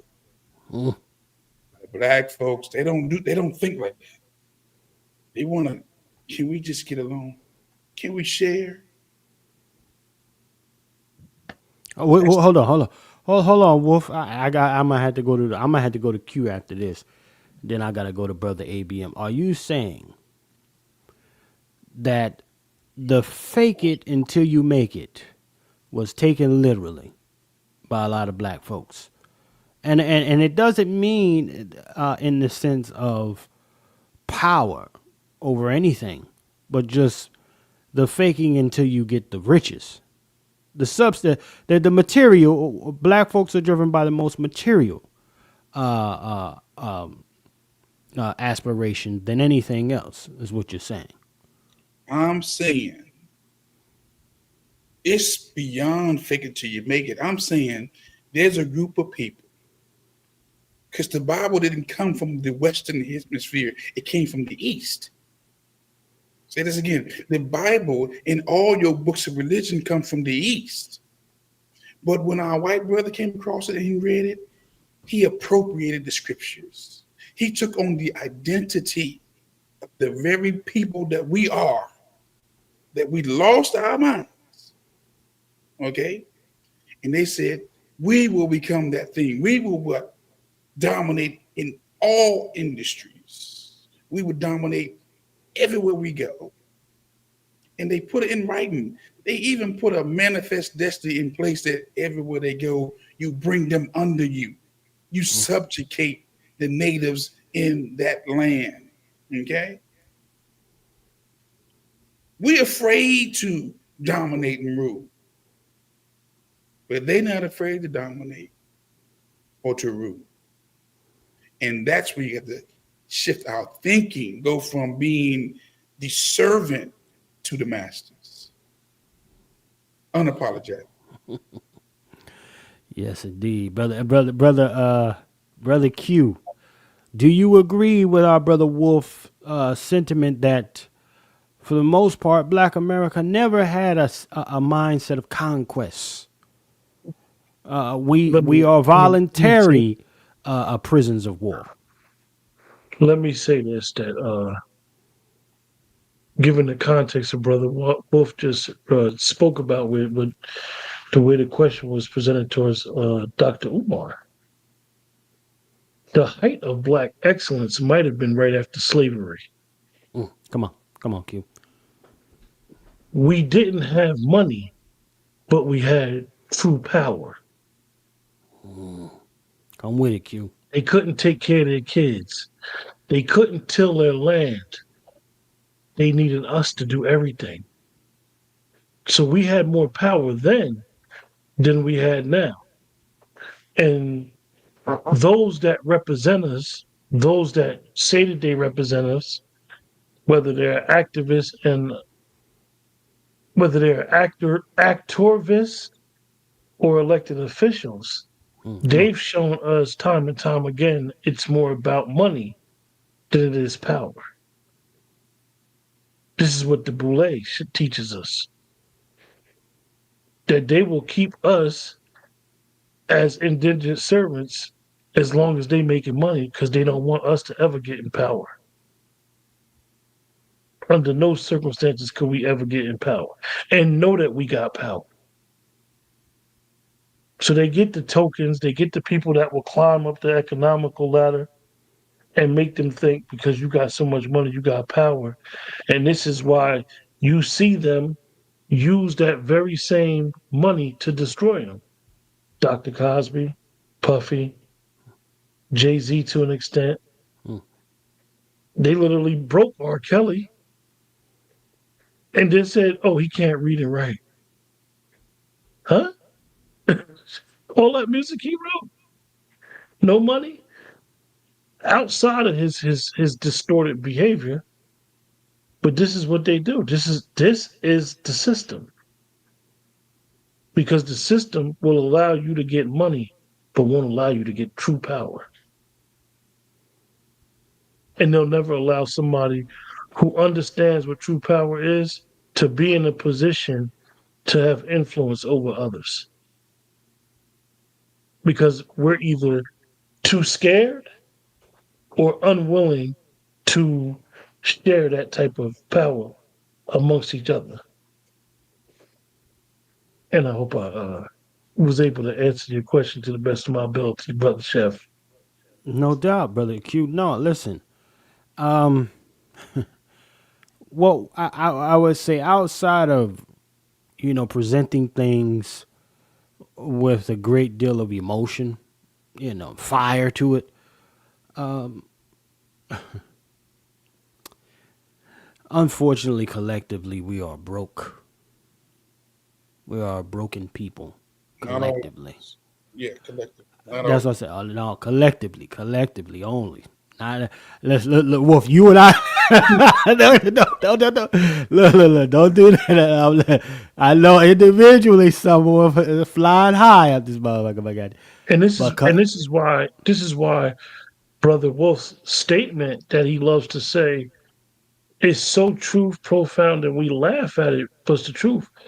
In order for us to get in the condition or in the position that we need to really be in to have true liberation, we're going to have to step over some caucuses. We're going to have to weed out those from amongst us that aren't in our best interest, that aren't collectively in our best interest. And until we did do that, we're going to be stuck in quicksand. look. The phrase that the Honorable Elijah Muhammad used to say, check yourself so others don't have to. Right. That part. Let me play the rest of this, and then I'm going to you, brother ABM, if you in the building, man. Play the rest of this because again, take what you need, throw out the rest, family. That's the way I listen and take in content per se. Fair use. It's the big difference between us. This is why a white man could be worth $10 billion. You will never know it. You will never know it. A black man will be worth $10, and you think he's worth 10 million. Right? Right. So white people are about control. You see? Control. Black people want to own things. White people want to own situations. That grifter said some shit right there, though. That scammer said a word. Let me go to brother ABM, man. Brother ABM, sir, talk to me, man. Have Black America ever had a sense of conquest? And if not, I mean, is that our only way out for what appears to be ultimately genocide for our people collectively? What say you, brother ABM? Black people had a sense of urgency, had a sense of what power really is. But we lost it. Black people were sold out by the boule in the 60s. The civil rights movement, when you wanted to integrate with people who hate you in order for you to have rights. Okay? The boule sold us out. The so-called black leadership sold us out. When Martin Luther King got whiffed of it, they killed him. They offed him. They got him, right. They got rid of anybody from that era that was going to be of any resistance. We've been screwed ever since. I mean, that's just the long and short of it. And then on top of it, black people are mentally fucked to where you don't understand we're being genocided because most niggas, you know what I mean? I said yesterday, black men, black women, reparations is giving them some white pussy. Give a black man some white pussy. That's most black men's reparation. Same thing with most black women. Give them a white man, that's their reparation. Most black people do not want to admit that this is a culture war that we've been witnessing the last decade. And unlike black people, all these other people are serious. While people bitch about the Republicans and the conservatives, if you really look at this, it looks like the left, they're the ones that ain't playing games. They really ain't for it. Right. You killed Charlie Kirk, public execution. Say what you want to say about the man, one way or the other, but he was off. You damn near off Donald Trump publicly. Went at him 3 times. Somebody showed up at Nick Fuente's house. The left is not playing around. For keeps. Dog, they're not playing. Laying niggas down. You worried about some hillbilly with a Confederate flag bumper sticker on the back of his F-150. You better be worried about that fucking Democrat. And ABM, you're a student of history. The left has always been violent. Always. Come on, Q. A lot of black people do not. Most black people don't want to admit this, and we're caught in the middle. You can't sex your way out of this. You just talked about these rich niggas. You can't rich your way out of this. You can't money your way out of this. They brung in your replacements. Hey, ABN, just to add some context what you said, watch this. The left party has always been rooted in slave patrols. Come on. Plantation patrols. I'm talking about these badges, these shields. This police department was birthed out of slave patrols coming from the left. The KKK, the hooded ones. Facts. About that, huh? Facts. But I'm gonna let you keep talking. I just want to just add that. But you know what? You cooking right now. Let me say them. Yeah. Bro, most of us are gonna have to go. It's kind of like that story in the Bible about who was it, Lot? God said, "Little leave and don't look back." That's what those of us who want to survive this shit. That's the attitude we're gonna have. We're gonna have to find some way or another to get whatever little crumbs we can get, whatever we can obtain, and hold on to that shit for dear life. And all these other cats, all these other people that just want to be dumb, play stupid, act like they don't know what's going on, dog, you're gonna have to go. It's not gonna be my job to help you. These people are serious. Yeah.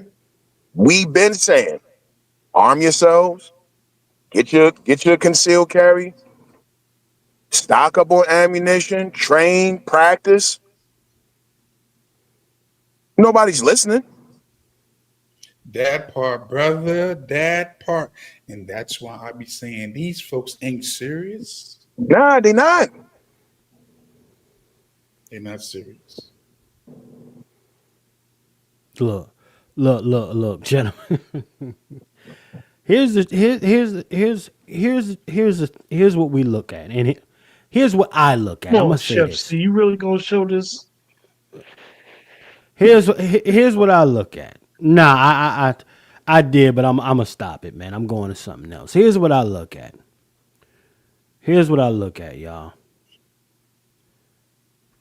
I now look at the bigger quote unquote platforms and quote unquote voices in the black community for the unserious nature of what it is. See, when you're a true threat to the system, you get offed. When you're a true threat to the order of things, R.I.P. Martin Luther King, Malcolm X, shit, even Brother Khalid Muhammad, although some say he wasn't of the lineage. Well, Right. Chef, watch this. If you're that off, you'll be you'll be discredited. These days, they don't want to make martyrs. They want to, you know what, find something in that past that we can, because we're so morally. We want somebody who hasn't made any mistakes. That's the problem with black folks. Our fighters can't make no mistake. And if you find one bad mistake, then it just destroyed anything they've done. You think about Elijah Muhammad, when people found out about the relationships with some of the women inside the temple. You know how many? We can't listen to him no more. We're looking for this perfect person. It ain't one. Because once you look in the mirror, you realize, you know what, you're not perfect. Nobody's perfect. So you don't have to be killed these days. They just find something to undermine your credibility. It could be something simple as, he's divorced.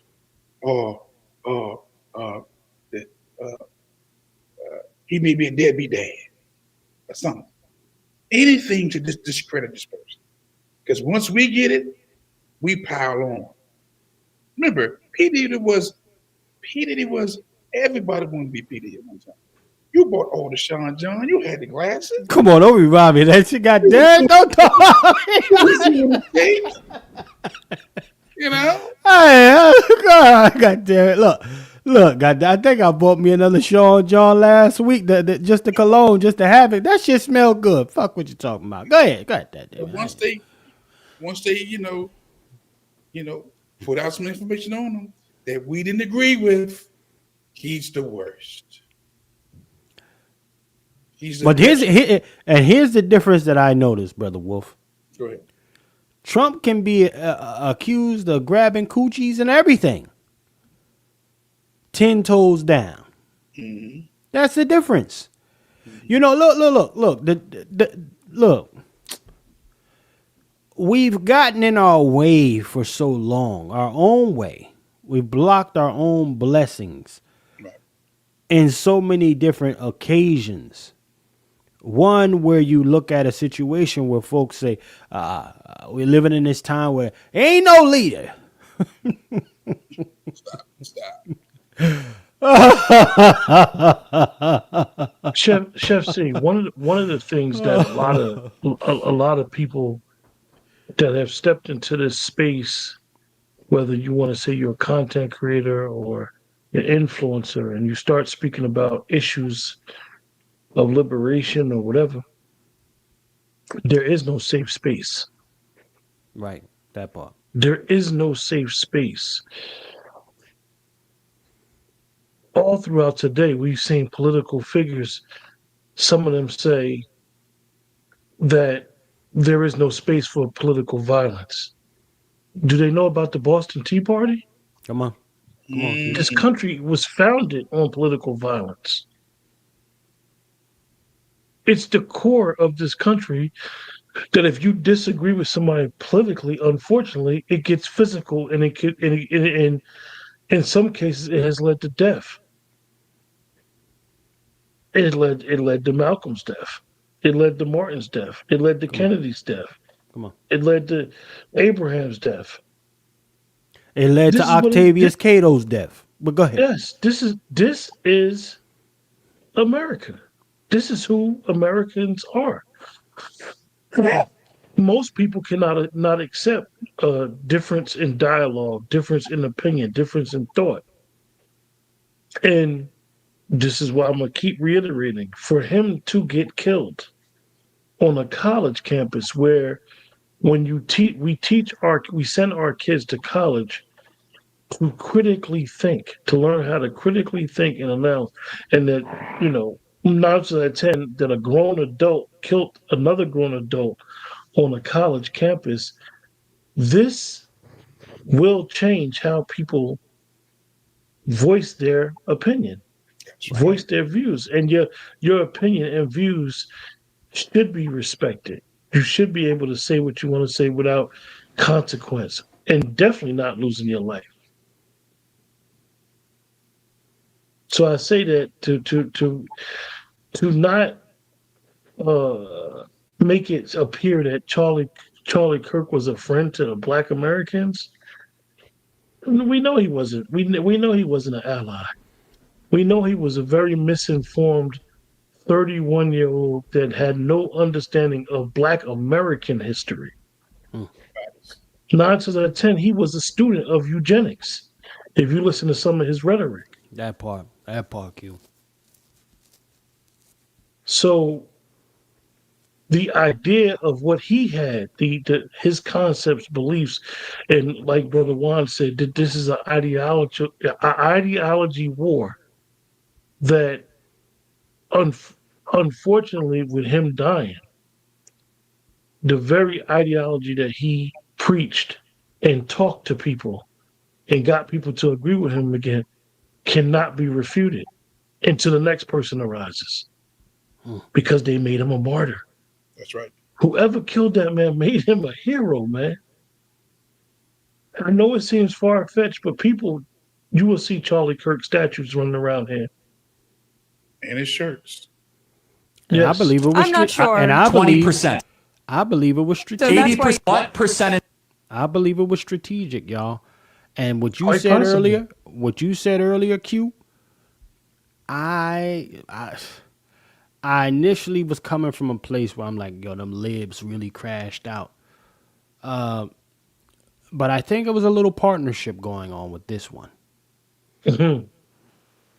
I believe it was a little partnership because at the core of everything, ladies and gentlemen, for me, I'm looking at two wings of the same bird. Don't get it twisted to me. All right, so watch this. Talk to me. There is an undergirth in our and we say deep state, but there is a undercurrent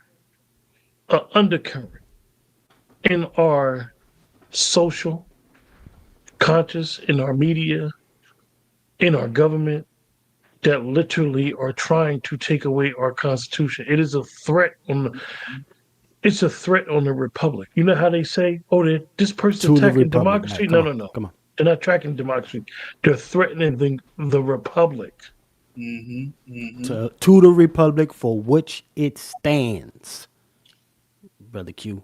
Go ahead. Yeah. And this is why all of these things that we see that's going on, it all coincides. This is not a coincidence. None of this stuff. So watch this, Q. No. I agree with you. You know, keep on cooking, brother. Go ahead. Nah, he cooking. Go ahead. Cook. No, go ahead. I'm done. Go ahead, Wolf. This is why with it tonight. This is why I posted in the chat the First Amendment, because many people don't even know what the damn First Amendment is. All they know is freedom of speech. Okay. So I posted in the chat. It says the First Amendment protects the fundamental rights of religion, okay, speech, the press, okay, assembly, and the right to petition the government, meaning we get lawyers to sue the government to get the rights we want, okay? Charlie Kirk was on board with the First Amendment, and he promoted the Second Amendment, which what? I put that in the chat too. The Second yeah, let's go there then. Okay. A well-regulated militia being necessary to the security of the free state and the right of the people to keep and bear arms shall not be infringed. My class today, I reminded my student, you don't have a First Amendment without the Second Amendment. Come on. The First Amendment is just words on paper until you can enforce it. You don't have laws unless you have the might to enforce it. And many people in America, white and black, hate guns, and they hate the Second Amendment, and they hate the First Amendment. Many people don't want you to have a religious right. They don't want you to have the freedom of the press. They don't want you to have freedom of speech. They want you to be censored. Like they censored on their necks. Like they censored the patriarch. Like they censored Dr. Short in his program, The Angry Black Man, or Let's Talk. Okay? So, again, like Q said, there were some things of Charlie I'm down with. I'm up with. First Amendment, I'm up with that. We're going to protect my religious rights. Okay? You're going to protect my freedom of speech. You can protect the press. I should be able to say what the hell, or even type what I want, or read whatever magazine, whatever paper's out there. And I should be able to come together peacefully and assemble. And if I don't agree with the government, I got a right to get lawyered up and file redresses and grievances. That's that First Amendment. Okay? But many of us, we would give up our rights just for comfort. You would give that gun up just for comfort. Like I told my student today in class, America is probably one of the only nations in the world where you have more guns than citizens. Come on. It's 340 million Americans, but it's 400 million guns on the record.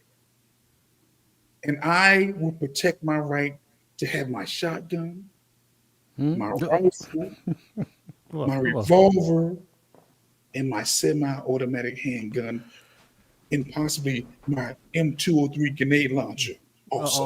Okay. All right. Let's be very clear. Okay. Yeah.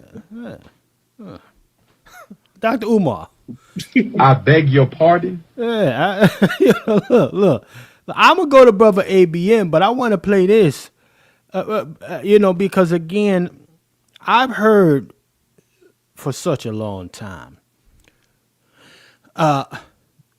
standing on business, 10 toes down. Yeah, I know. Yeah, you know where I'm going with this. Now, I'm going to play this. Hold on. Of blacks have a father around when they're raised? I'm not sure. 20%. So 80% of blacks do not have a stable father around. It is the most predictable way to end up in prison, end up as a or a criminal. And it's not a racism problem. It's not a white supremacy problem. It's a fact that black fathers impregnate women and they don't stay around with the women that they have impregnated. Charlie Kirk, do you think that happens more in the black community compared to others? It's threefold. Number one, we subsidize single motherhood. Number two, it's culture. It's accepted in the black community. And it shouldn't be. Culture. Okay. Don't take my word for it. Read Thomas Sowell's own book on how black culture allows single motherhood to continue into a nanny state type practice. The reason I premised before I started to play this clip, and I'm going straight to you, Brother ABM. This is what I have to be honest about. Some folks ain't gonna like it. Okay? I don't have the luxury of caring right now. But nevertheless, yeah, he has security. But Charlie was on the ground talking like this. Charlie was in the quote unquote streets talking like that. Charlie gave whatever melanated person the opportunity to challenge him. And for the bout it's, in my eyes, from the person I used to be, you had space and opportunity to go head up and put them in your back pocket. You didn't do it. And this is when I say a tribute to Charlie. Right? Because I'm talking about the character. Yes, Charlie was a smart cat. I'm not going to take that away because I feel a certain way about the guy. I have my own opinions about the guy. He was smart. He also understood, and that wife of his understood what signal boosting could mean for their family. She decided to stay with. He decided to continue with his rhetoric. Some of our folks say chickens have come home to roost. Right? Other parts of our people were saying, listen, you got to pack this motherfucker up because when they go low, I'm not going high when it come to Charlie. And anybody that's like him. When Charlie went low, some say they go to hell. Huh? But again, we gotta. This is what I understand. The man's character told him, like, listen, if I'm gonna be out here like this, I'm gonna get in front of your face. I'm not gonna say it behind your back. I like that kind of upfront racism. I like it. Or in some regards, I would say upfront transparency. Right? I don't even think I can call it racism, because Charlie had, he couldn't slow the way I get my money, right? And even a good amount of my family either. He can't slow the way they make their income. So his quote unquote racism doesn't prevent anybody from making a living in my family or most of the community. That's how I look at racism. Okay? The implementation of something. But Charlie got in your face with it. That's my point. He got in your face with it. Okay? And in many occasions, because of where he went, there were liberals and apologists who were the ones call themselves speaking on the black plight. Now, some of those colleges, ladies and gentlemen, did have a population of black folks. Small, be it that, but still a population of black folks who could have said some shit to Charlie, and they chose not to. And if they felt itchy, and they needed that shit scratched, many of them chose not to go head up with him. Right? So I'm looking at this thing and I say to myself, man, I can't help but go back to the black American community and look at us and say, okay, just as in this same very moment, let's be realistic and objective. We can have our biases, right? But realistically, let's look at this thing and look at it for what it is. Okay? If you are annoyed by people crying, saying, oh, why they had to get Charlie up out of here because of the things we experience on a regular basis, the flip side of that coin, because I'm not doing no devil's advocate shit, I just understand that the flip side of that coin has an opposite experience. That's just by nature. An opposite lived experience and interpretation. To not give a fuck just as much as many don't in this case, having seen this man get his shit split. Okay? So when a sector of our people then say to themselves, well, why don't they ever hear us? Because at a certain day, at a certain age, right?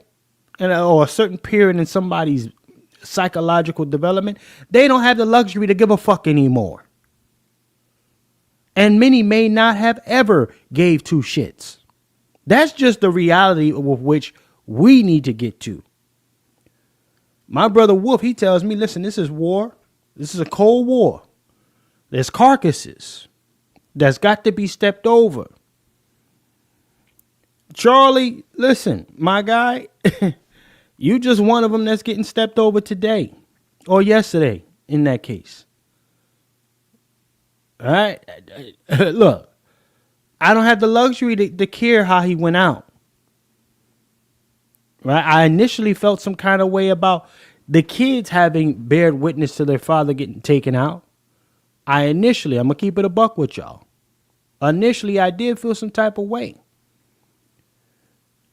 However, I didn't look at the millions and millions of black kids watch their parents get taken out on a regular basis. Remember when we first started this broadcast, I told you Pew Research says 36 to 38 black people are killed every single day here in the United States. 36 to 38? Now that can be for various reasons, right? Of course, right? For various reasons. But that's a lot of niggas. No point intended. Let me go to Brother ABM, man. Brother ABM, man, if you in the building, sir, listen. What does it look like? What would you say a solution looks like in as far as the public opinion of Black America? What does a solution look like if you had to even say one? The ultimate solution would be people like Charlie Kirk get the fuck out of the way. Okay. If Charlie Kirk has a problem with fatherless homes, well, then shouldn't Charlie Kirk tell his people to get out of our way, to remove the handcuffs, so to speak, so black men can get back control of their communities? Come on. See, Charlie Kirk wants to say numbers, 80%, whatever. But Charlie Kirk would not want to have a conversation about when exactly did that happen. And then if you did want to have the conversation about when that happened, you know, the civil rights movement, when, okay, we gave the niggas rights, so now we got to come up with something else because we can't use Jim Crow anymore. So now we got to come up with something else to fuck over the blacks. So now let's come up with welfare and shit. And, oh, by the way, men can't be in the home. So then he'll just pass the buck to the liberals. He'll kick the can down the road to the Democrats. I would counter that argument and say, no, I don't want to hear this Republican Democrat shit. It's white people like you, Charlie. You're the fucking problem. You've always been the problem. And I would also ask Charlie, you know, how many black people do you even know, motherfucker? What are you talking about? Because I go outside on my porch and I see fathers and mothers in the same fucking house. What are you talking about? May not be legally married, but they living together. What fucking difference does it make? Right. Part of the solution is people like Charlie Kirk getting the fuck out of our way. I'm gonna tell you when I came to this conclusion. It was years ago, back when the whole Michael Vick dogfighting thing happened. And you got all these white folks all over TV. They mad as hell. Oh, he's killing dogs. Oh man, what a disgusting person. You know, in a country where you kill animals for sport. you slaughter cows by the millions, you know what I mean? But for some reason dogs are like animal royalty to white people for some reason. I don't know. Right. Taxi derbies and all of that with the lions hanging up in the house. Yeah. You know, you take expensive trips to Africa to go shoot a fucking giraffe, but dogs, you know, that's off limits. Okay. So anyway, I was watching ESPN and they asked Pedro Martinez about the whole Michael Vick thing. Now, for those who don't know, Pedro Martinez was a pitcher in the MLB. He from the Dominican Republic. So Pedro Martinez said, hey man, I'm from the DR. We do cockfighting down there. I don't see what the big deal is. Come on. And that's when it dawned on me. We're a completely different fucking culture from these people. They have no business governing us. Black people don't have a hatred of dogs. There's many black people who are dog owners, dog lovers and shit, but it's a slight difference. We don't kiss our animals in the mouth. Come on. And we don't let animals be on the kitchen counter, and we don't feed our animals from the Thanksgiving table. Come on with it. Come on. We're a completely different culture. Do we share some similarities just on a human level? Of course we do. Do we share certain similarities as we're Americans, we live in America? Sure we do. But it's just like the small hat. They have their own culture. And they have laws in place that say, you don't tell us what to do.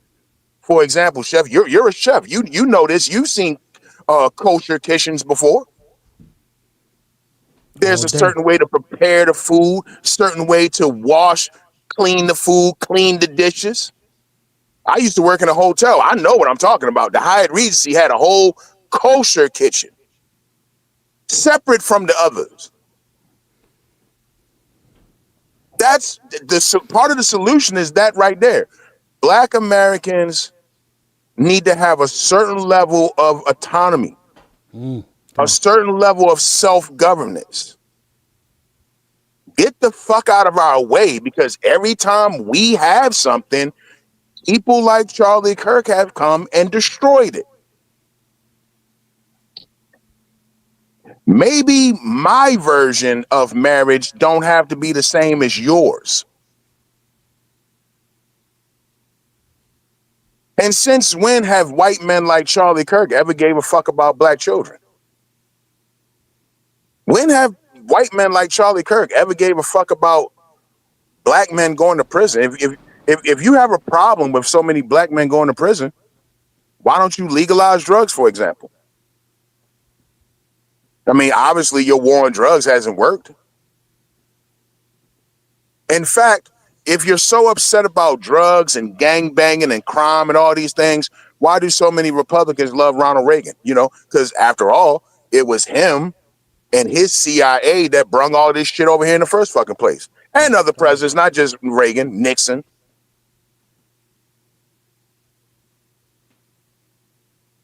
You do everything in your power to fuck us over and then mock us when we're fucked over?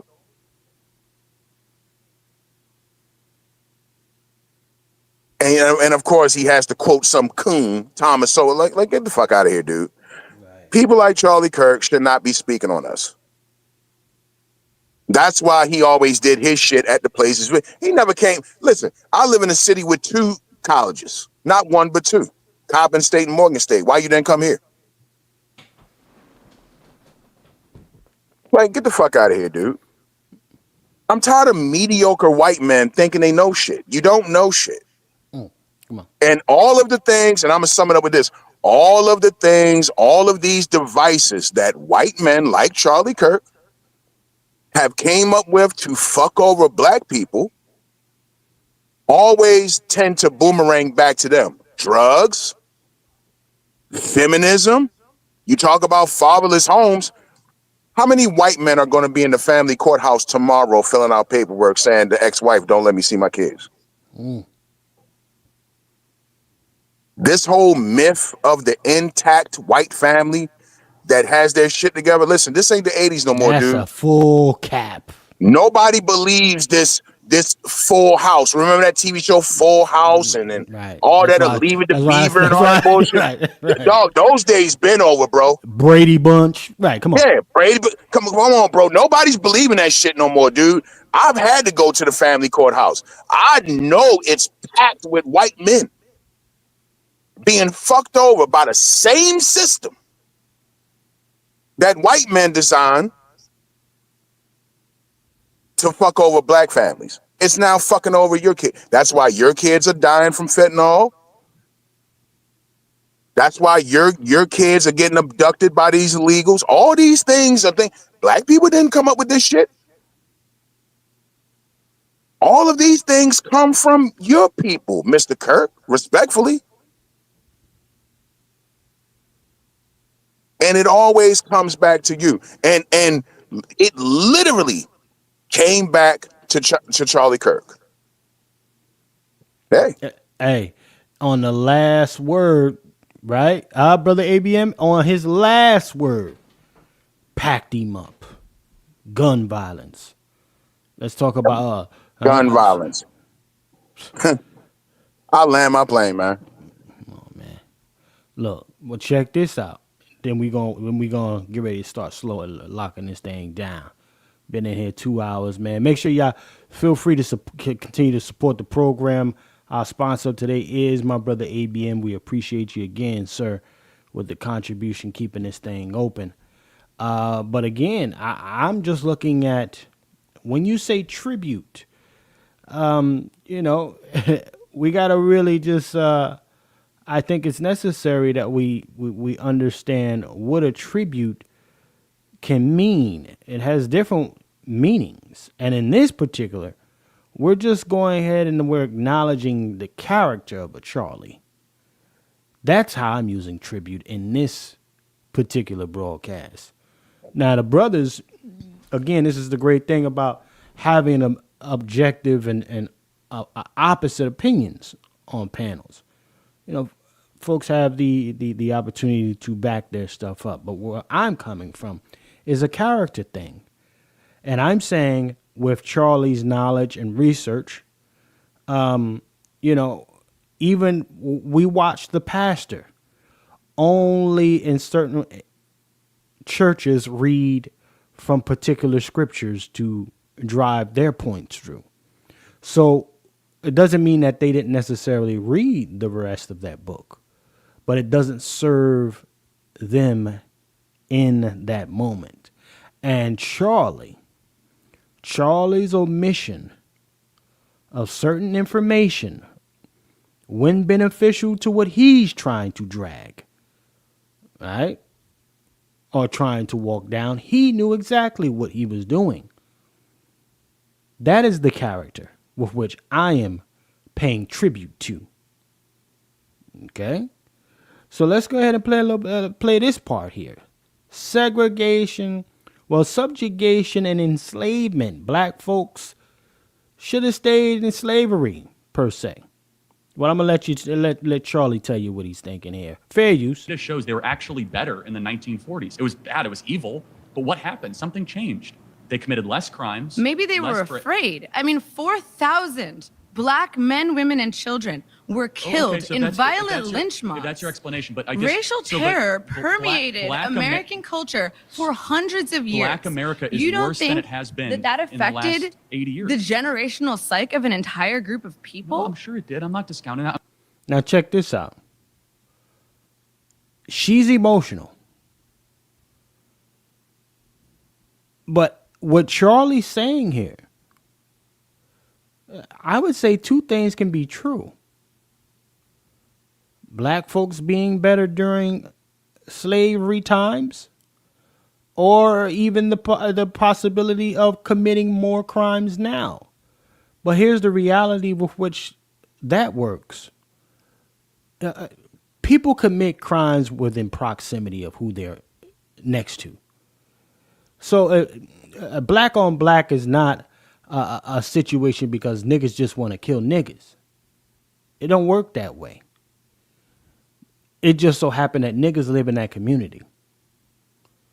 Okay? And you created a community where people are starved out, resource deprived or depraved, right? Education lacking.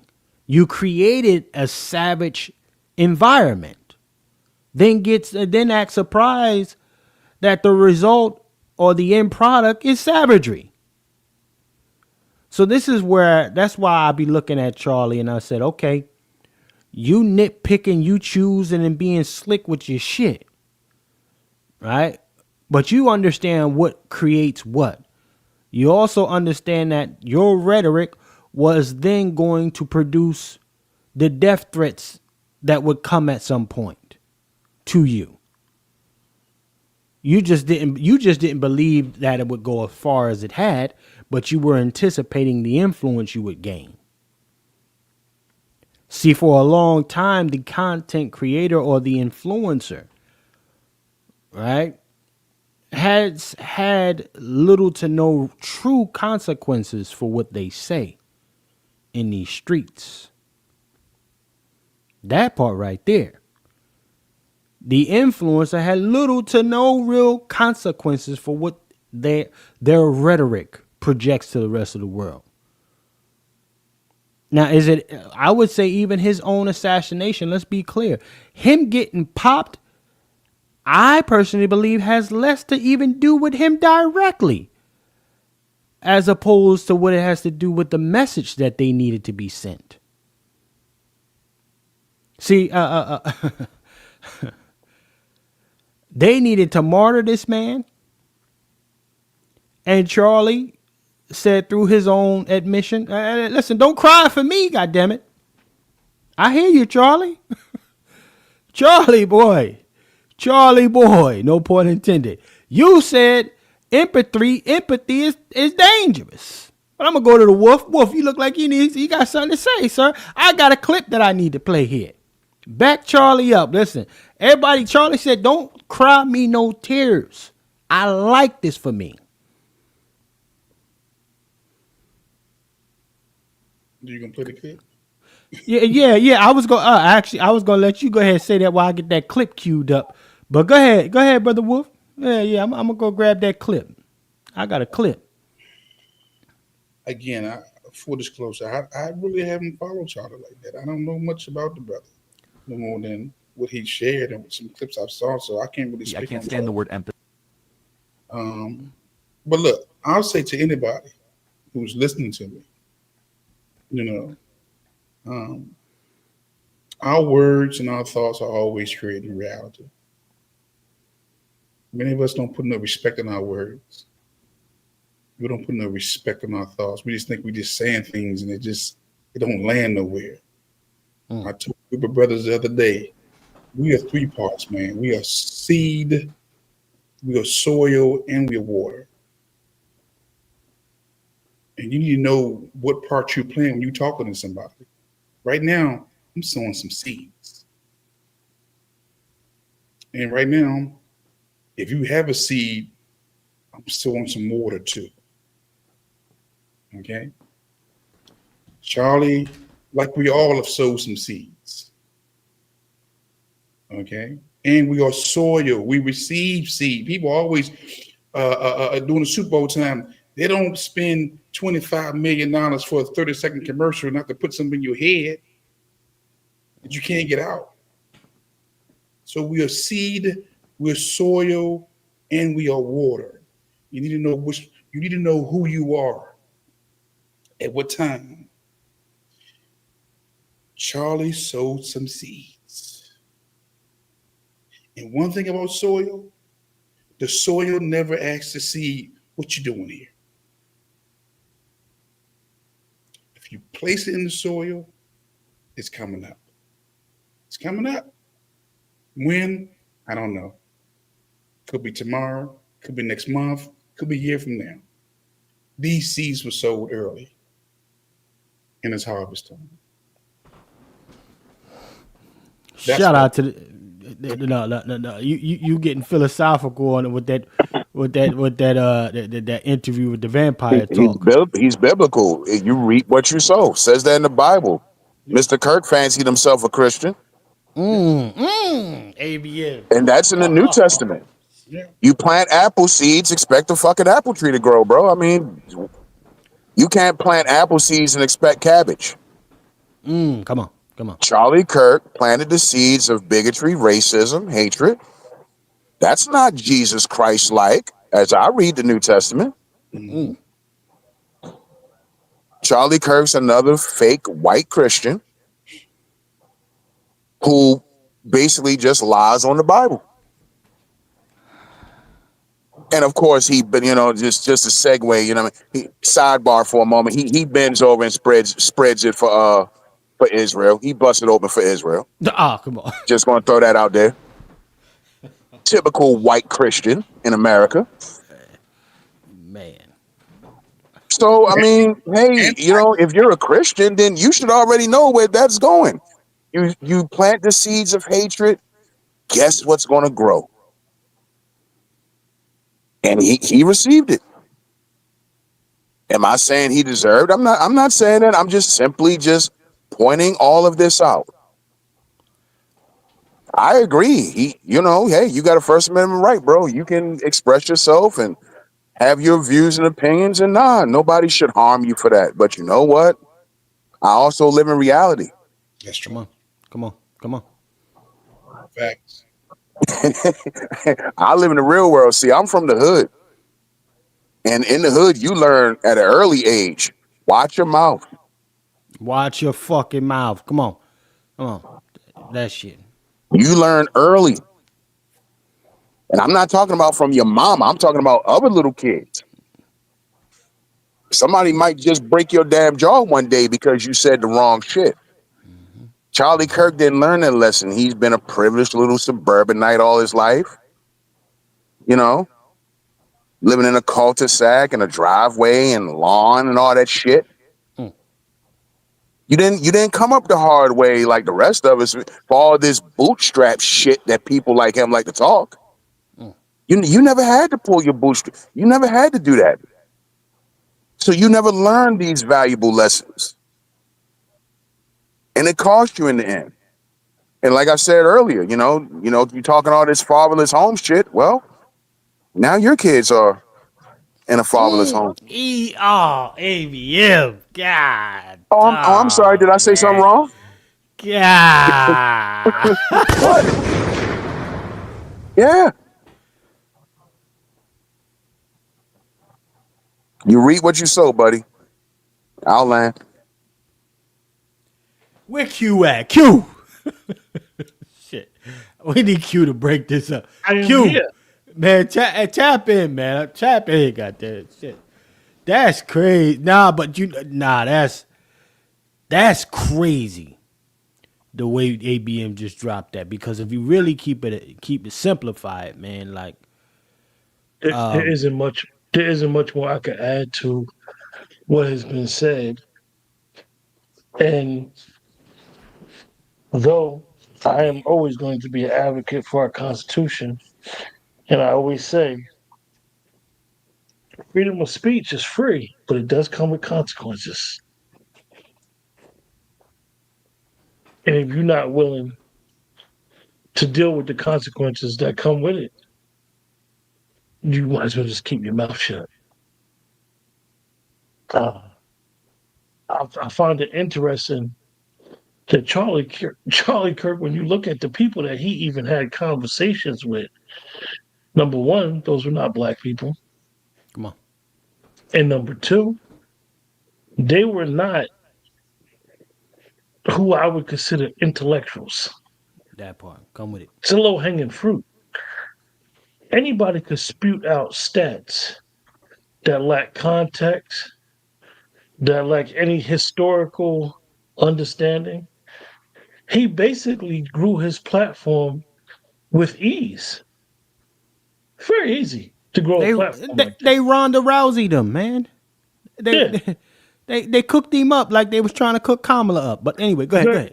It's very, very easy to, when you look at platforms, and this is the thing, is that platforms, for the most part, when you're dealing with social media, they feed into a certain narrative. And that narrative feeds what we call the algorithm. And they grow and grow and grow. And anything that feeds into a popular narrative, right, wrong, and indifferent, it will grow. You're always going to find, it's like water. When you got water, water's going to find a home. Right. That's how narratives and algorithms are. And this is what we see. You come on, Chef C. We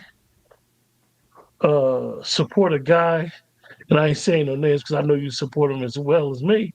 We support a guy who literally has a YouTube channel, and he don't do nothing but show squirrels.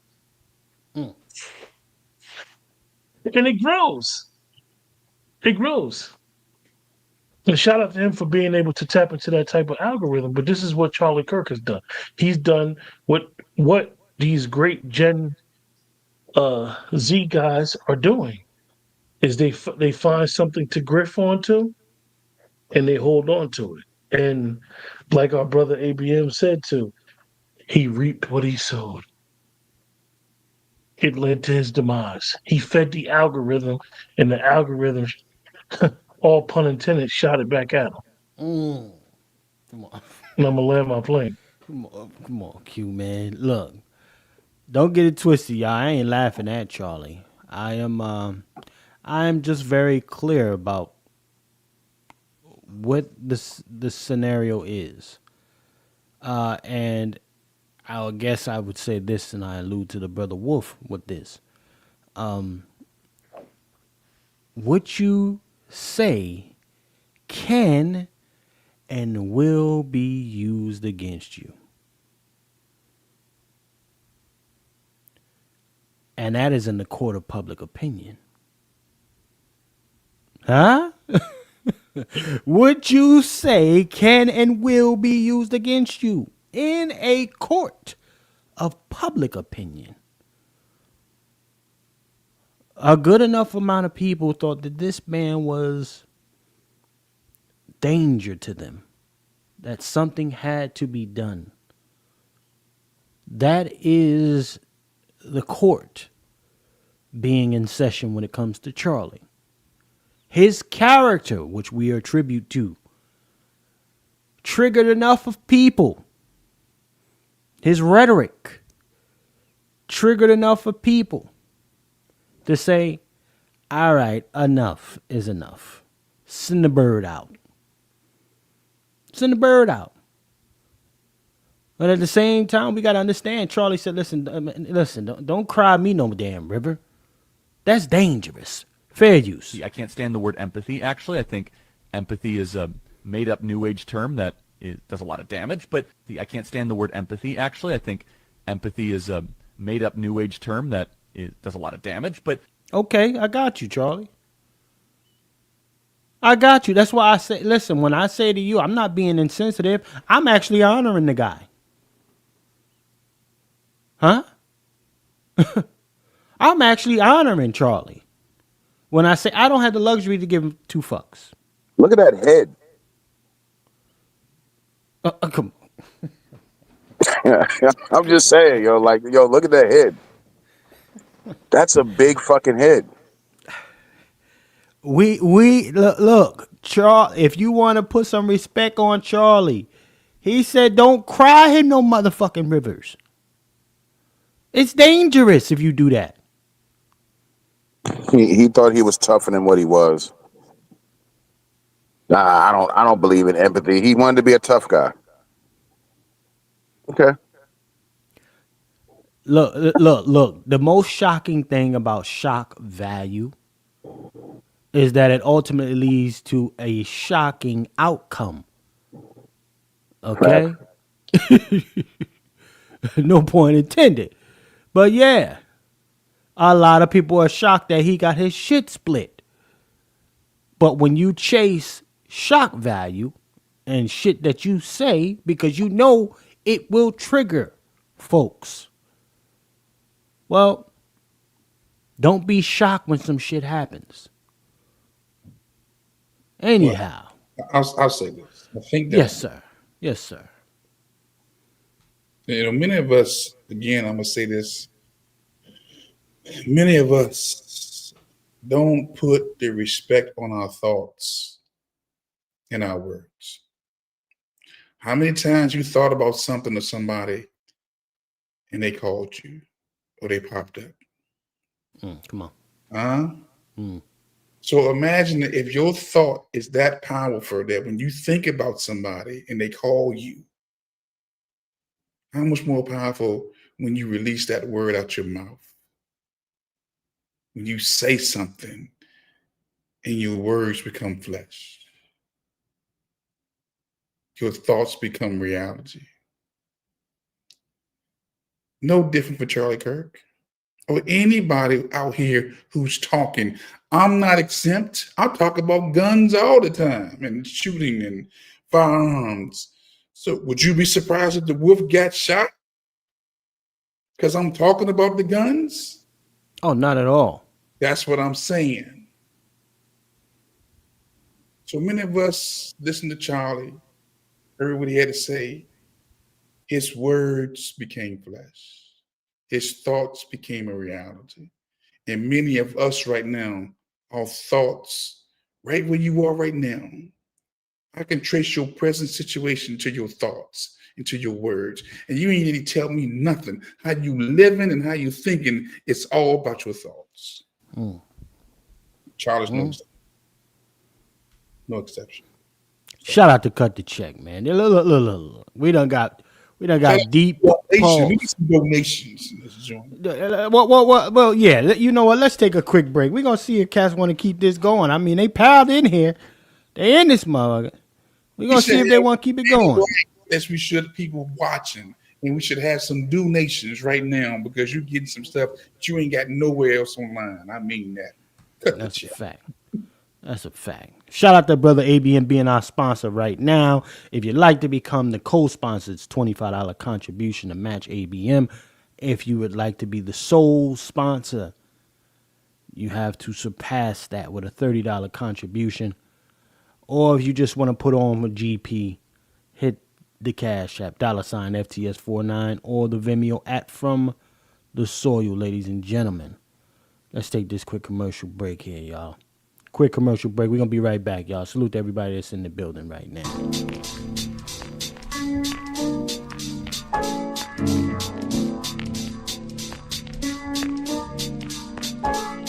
Scared to death Negroes are my enemy.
Yes, indeed, ladies and gentlemen. Salute. We have no more contributions, so we will be shutting this thing down. I want to say a major salute to our brother Q for coming in and doing what he does. Excellent conversation from brother Q tonight. And I want to definitely send a major salute to our brother ABM, who was our sponsor, is our sponsor of tonight's broadcast, ladies and gentlemen. So salute to him again for keeping this. He's the reason this damn thing kept going. That's a fact. Because I shut this motherfucker down in a heartbeat, goddammit. But salute to brother ABM, man. And the rest of y'all, feel free to hit that like. Y'all hit the like, hit the share. And if you haven't subscribed already, feel free to do so as well with that. Okay. But I want to say this, the shock piece, we got to look at the his contributions, the tribute to Charlie, character and all. He gave, at least far from me, it's some things he gave me to think about. Okay. And when I say that, I wouldn't be shocked if my brother Wolf got shot. I wouldn't be shocked if any of the brothers who regularly come and talk that shit. It is a price that is often, or there's an exchange that comes when people want to advocate for whatever causes that they strongly believe in. There's a cost, monetarily, financially, and maybe that ultimate cost. Maybe. Okay, but these are the things that come along with it, and, in this situation, Charlie he's got to deal with the seeds that he sowed. So it is what it is. I will say for anybody that's, indifferent about the whole scenario, you can't make this a personal thing about you, especially when it hasn't happened to you or to anybody in your family. Okay, but what you can do is learn from the experience. If you got some gems from Charlie when he was around, yeah, take them. Do something with them gems. If you just have cemented yourself in a way and say, I don't fuck with the motherfucker regardless, then let it be on that too. You have that choice. And in some cases, if they say the man is a martyr, well, you have the choice to speak on those things and those positions with which you stand. He may have martyred himself to ensure that for you. Okay? So that's the irony of it all. Right? And I will say this, ladies and gentlemen, in this system, we have no friends. I know y'all hear this. Y'all hear it often. You've heard us say it for the last 2 fucking years. As far as this platform has been up, you've heard us say this. You got no friends. And honestly, a good amount of Black America is going to be held responsible for this man being assassinated, whether you like it or not. Okay? Whether you like it or not. So the ones that like to run around here with the From God! Everybody love everybody! If you like that, come on! You like to walk around like that, just understand that it is in this system's best interest to stoke racism, conflict, etc. It is in its very necessity of survival to stoke that. You, just by walking around here, can become a casualty of this never-ending quote-unquote war. Don't be out here with your head not on the swivel. Okay? Brother Juan J. Johnson always tells us, man, do you have a rifle? Do you have a shotgun? Do you? Never mind. Let me just go to my brother ABM, man. Brother ABM, again, man, salute. You always bring your own fire, your own particular perspective to the conversation. So we appreciate you tapping in and definitely keeping the doors open tonight. So any last words from you, brother ABM? Okay, he probably got zipped. Okay, so with that, I'm going to go to the Wolf. Matter of fact, hold on. I am not going to the Wolf just yet, sir. Because Wolf, I'm going here, sir. I'll be right back. Stack you hard, fool.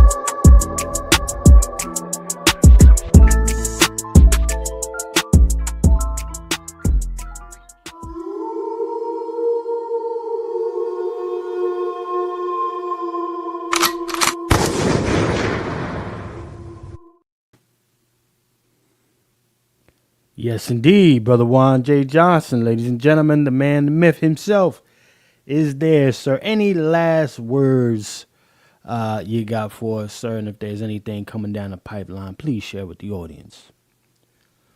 So on this date, 9/11/2025, this is actually the memorial date for 9/11. Correct. And that it's amazing how one death has actually moved that whole celebration that we've been doing for years. Nobody's even discussing 9/11. None of it. I mean, 9/11 has just been put in the corner because of this event with Charlie Kirk. Since I know this video is going to be around for posterity, beyond me, I will send my condolences out to the family. I'm not an advocate for violence. Mm-hmm. So I teach firearms. I teach you how to stop the threat. But again, I think that we should be able to have a dialogue without it ending in somebody being killed. I would hate to be on the stage discussing firearms and how to be responsible gun owners, gun users, and somebody decide, what, to take me out in front of my friends and family. Do I want that? No, I don't want that. But is that a possibility? Yes, it is. Why? Because of what I do. I'm very aware that when I put out into the ecosystem that being a responsible gun owner is not a suggestion, is a right of the people. I know what I'm saying. When I ask the question, have you considered a shotgun? Have you considered a rifle? Have you considered a revolver? Have you considered a semi-automatic handgun? There are people out here who hate the fact that I'm making those considerations and asking those questions. Okay? So what's down the pipe for me is this. I need you guys to go find somebody to show you how to become responsible gun owners, gun users. Whether you go to lwf.com or lwft.com, or whether you go to wherever you are in your state, your county, or your city, I need you to become responsible gun owners, gun users immediately. This should be a wake-up call to you right now. It should be a clarion call to you to protect yourself, protect your family, your friends, your community, your city, and possibly your state and your nation. Again, we've said it time and time again that we are at war, family. Whether you like it or not, we're at war. And so it would behoove you to become responsible gun owners, gun users. Not tomorrow, today. And I'll land my plane with it. Yes, indeed, Brother Juan J. Johnson, man. Ladies and gentlemen, y'all definitely go check our brother out, Brother Juan J. Johnson, LWFtraining.com, ladies and gentlemen. You understand? Brother ABM, did you get out the matrix? I think they must have zapped the brother all the way. Yeah, they packed ABM up. But salute our brother Cut the Check in the chat too. Salute. And salute the Sister Star. Good to see you, sis. Look, ladies and gentlemen, man, one hell of a broadcast, one hell of a conversation, and salute to all of y'all that stayed in here with us for today. Gotta tell you, man, whatever way you feel about the situation, character, presence, presentation, etc., this all contributes to a lasting memory for an individual as it pertains to you. Okay? And how you present yourself.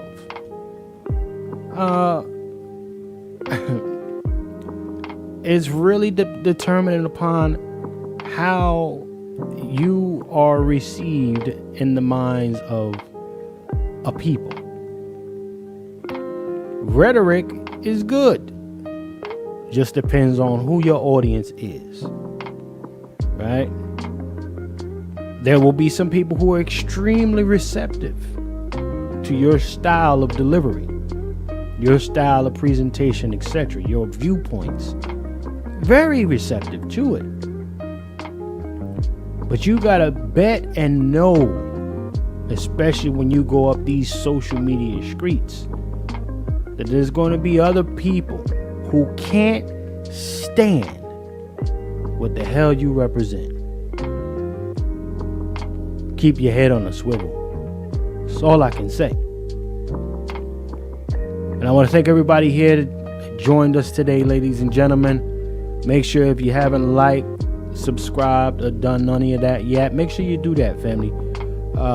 Be on the lookout for some of our other programs here that I have. The Cook Up with Chef C. That is my non-blackety-black program. That is a neutral program. So if those who like to just be objective in some way, shape, or form, but learn how to cook, keep it locked with that a little bit. I'm going to start working that a little bit more as well. I do also want to encourage those who enjoy our program. We only keep it going when you support us, ladies and gentlemen. Charlie kept his momentum on the ground because he had conservative Republican people willing to finance him. If you like the way we come with it, the way we present it, we need support.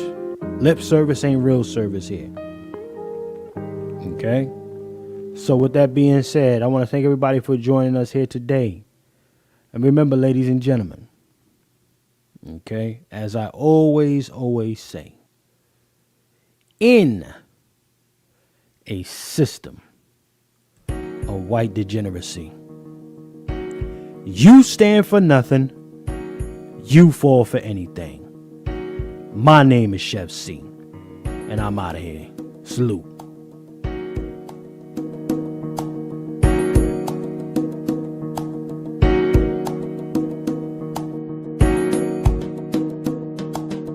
Scared to death Negroes